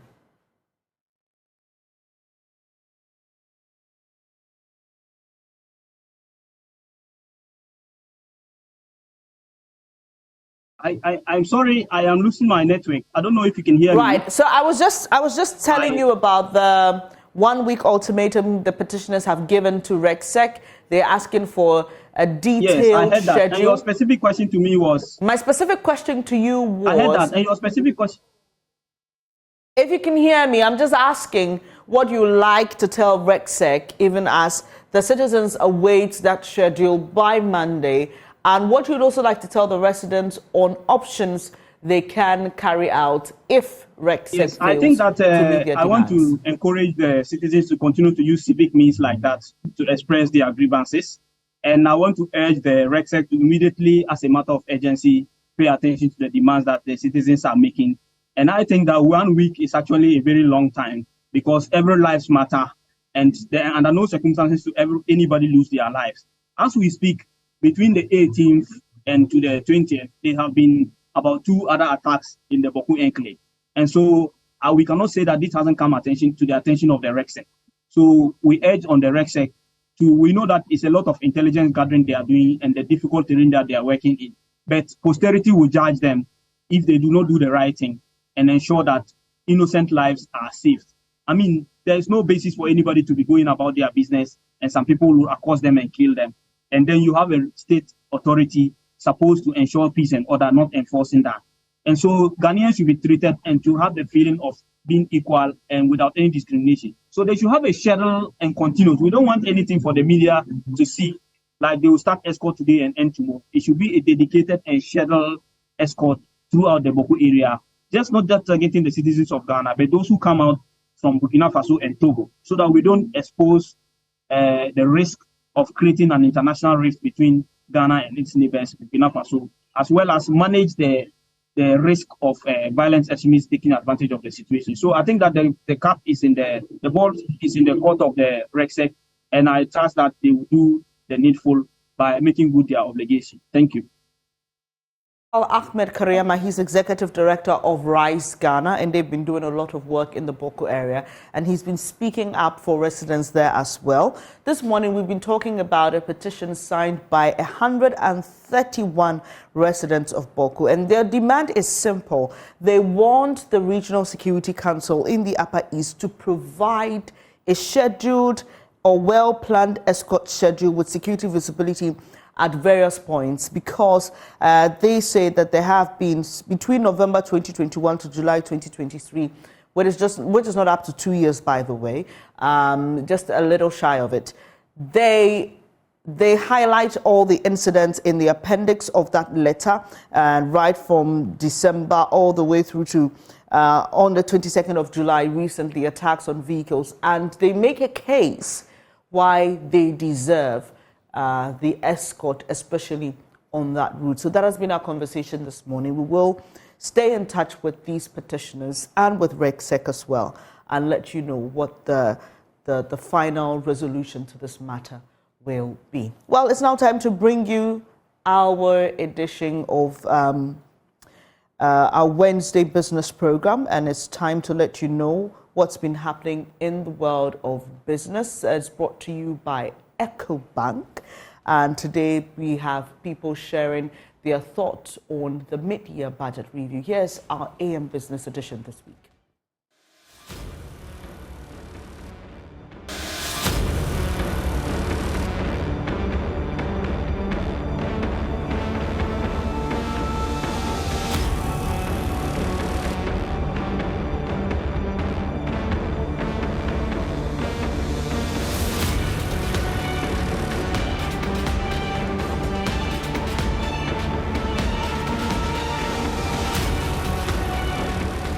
Ghana's economy, according to the Ghana Statistical Service, advanced by 4.2% from a year earlier in the first quarter of 2023, compared with a downwardly revised 3.2% rise. Though we've seen some positive signs in the economy, the country has been grappling with a severe debt overhang, soaring inflation, and continuous currency depreciation, coupled with Western living conditions for Ghanaians, prompting the business community to raise some concerns. According to Professor Bokpim, there's the need for government to find a good balance between expenditure and revenue. The approach we have adopted is suboptimal, and that is why we agree with the private sector that the approach government has adopted under the program would disproportionately affect the private sector and undermine private sector competitiveness, and that is a cause for concern for us. And also, whilst we have advocated for expenditure cuts, the kind of expenditure cut government has done under the program is actually not the kind of expenditure cut we had wished. Okay. What kind of expenditure cuts would you have wanted to see? We were expecting more of the government reducing the size, merging some ministries, some agencies, departments, and then costing that.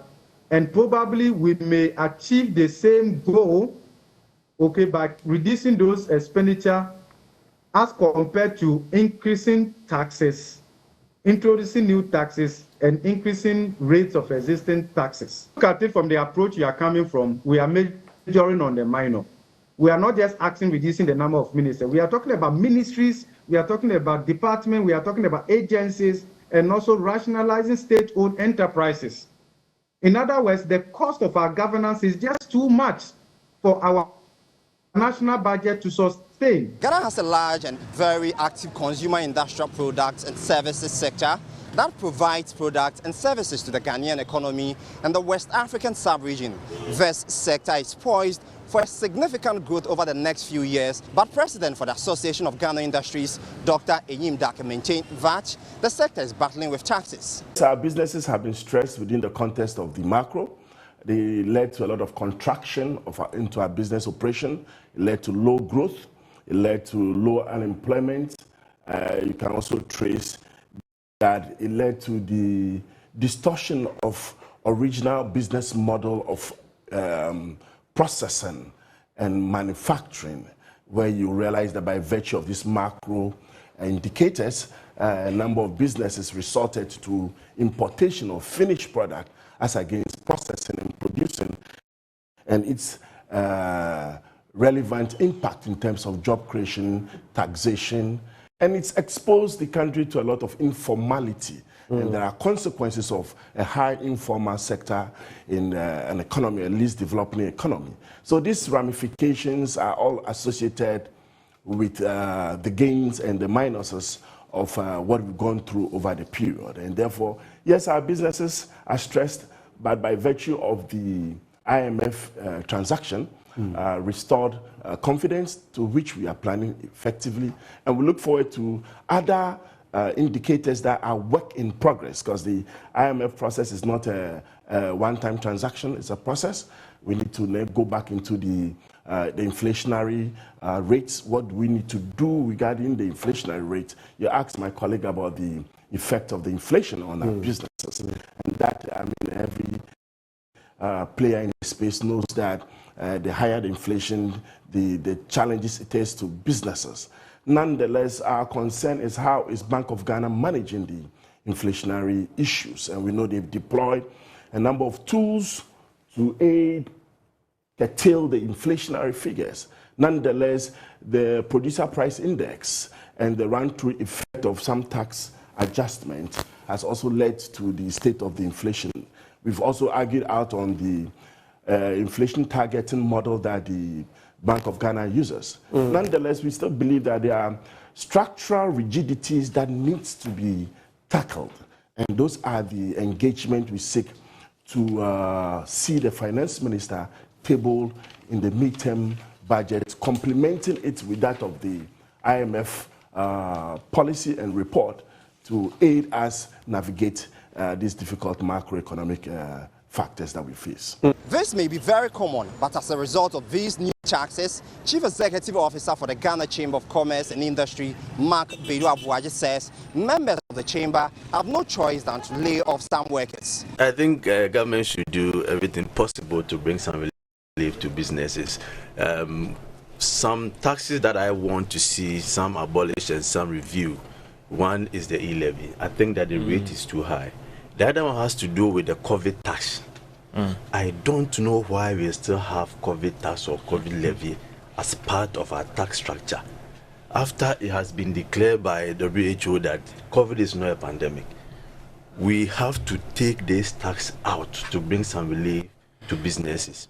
Secondly, if you look at our policy document nowadays, there's a general statement that we are going to create a conducive environment for businesses.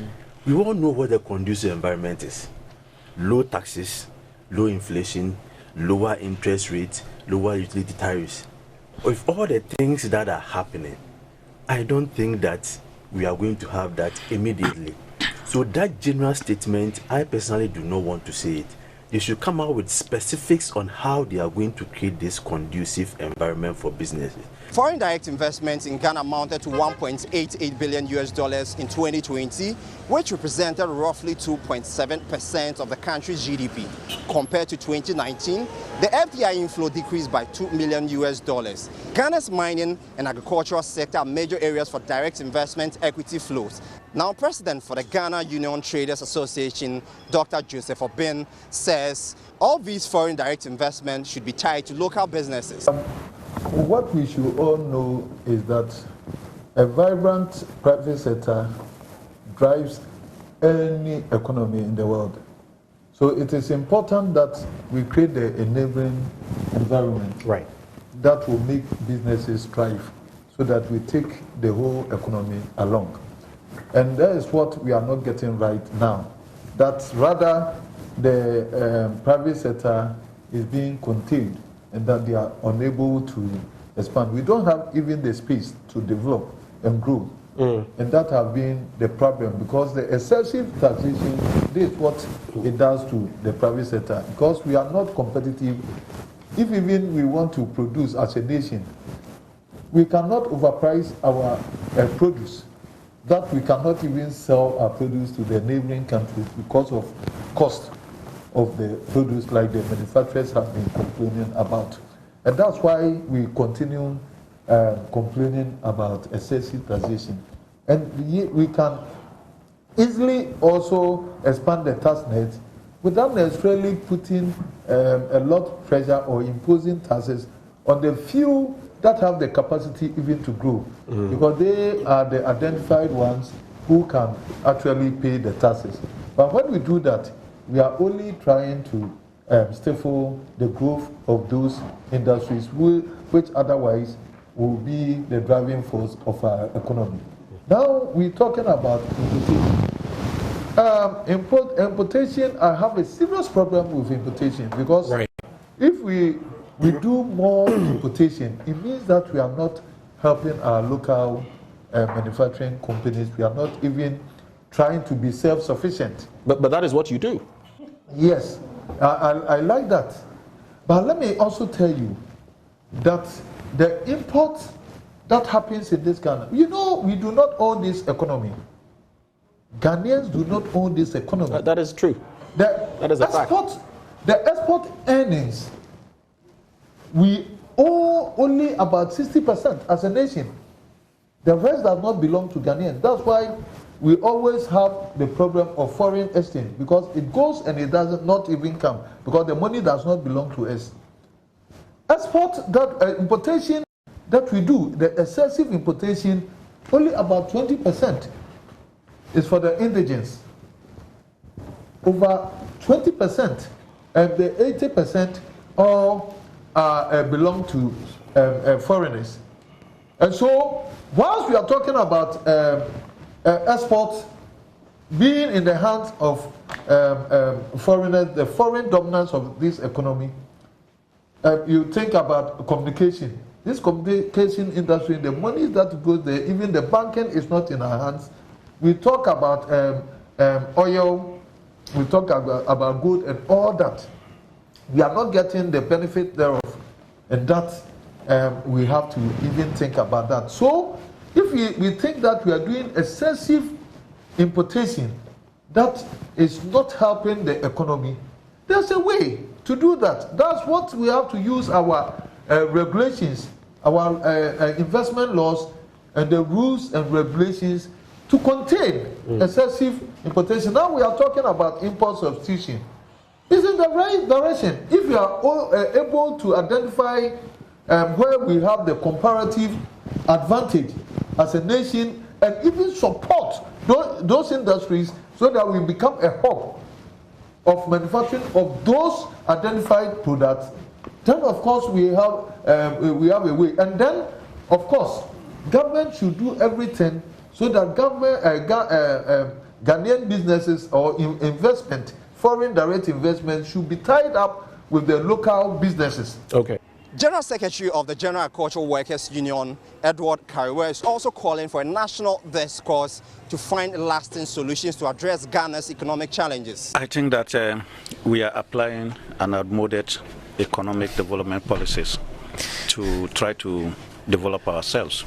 You know, if we think that we can still go with this fixation that you can generate revenue by increasing your taxes and tax the same people all the time, certainly it is telling us that it's not working.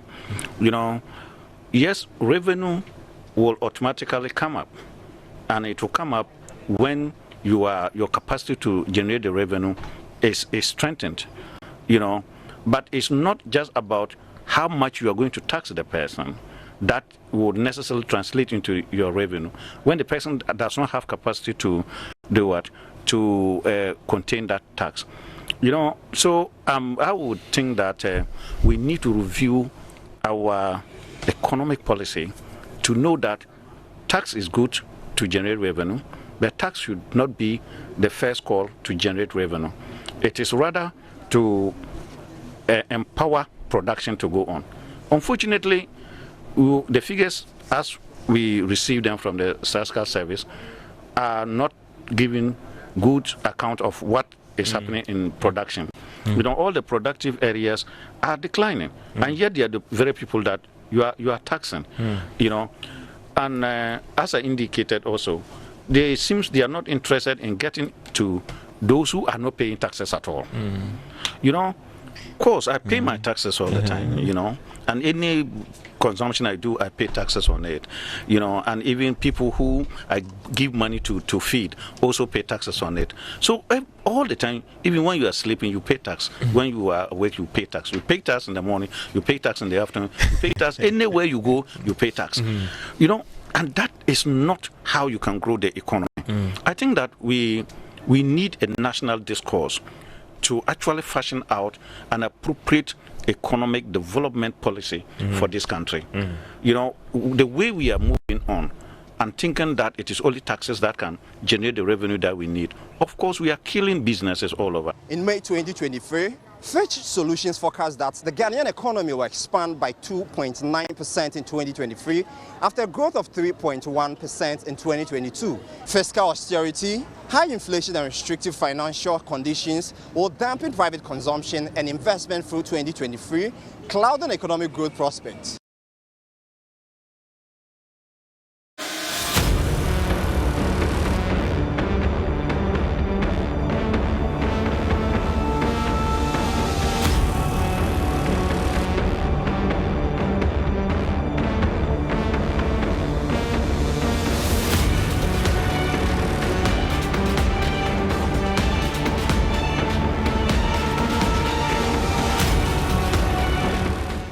Thank you so much for staying here on the AM show. And Benjamin Akakwo is back. Today has been interesting. It has been insightful. It has been provoking hearing those words from Mr. Nsako on our Fourth Republic and all the promises and where we are now and what we must do to get to the point we promised ourselves a few decades ago.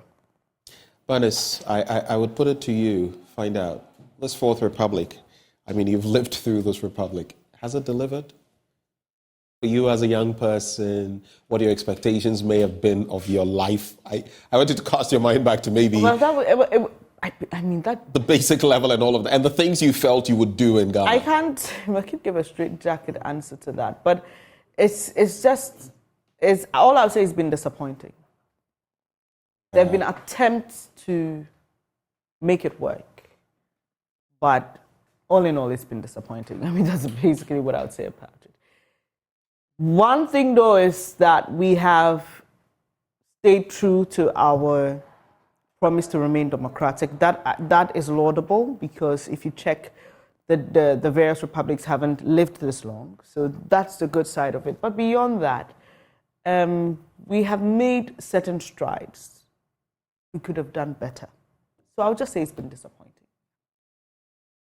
I think what you've said is reflective of how I feel as well, especially when I look at the young people and opportunities and what many of us, many people could have become given the right, environment to grow in.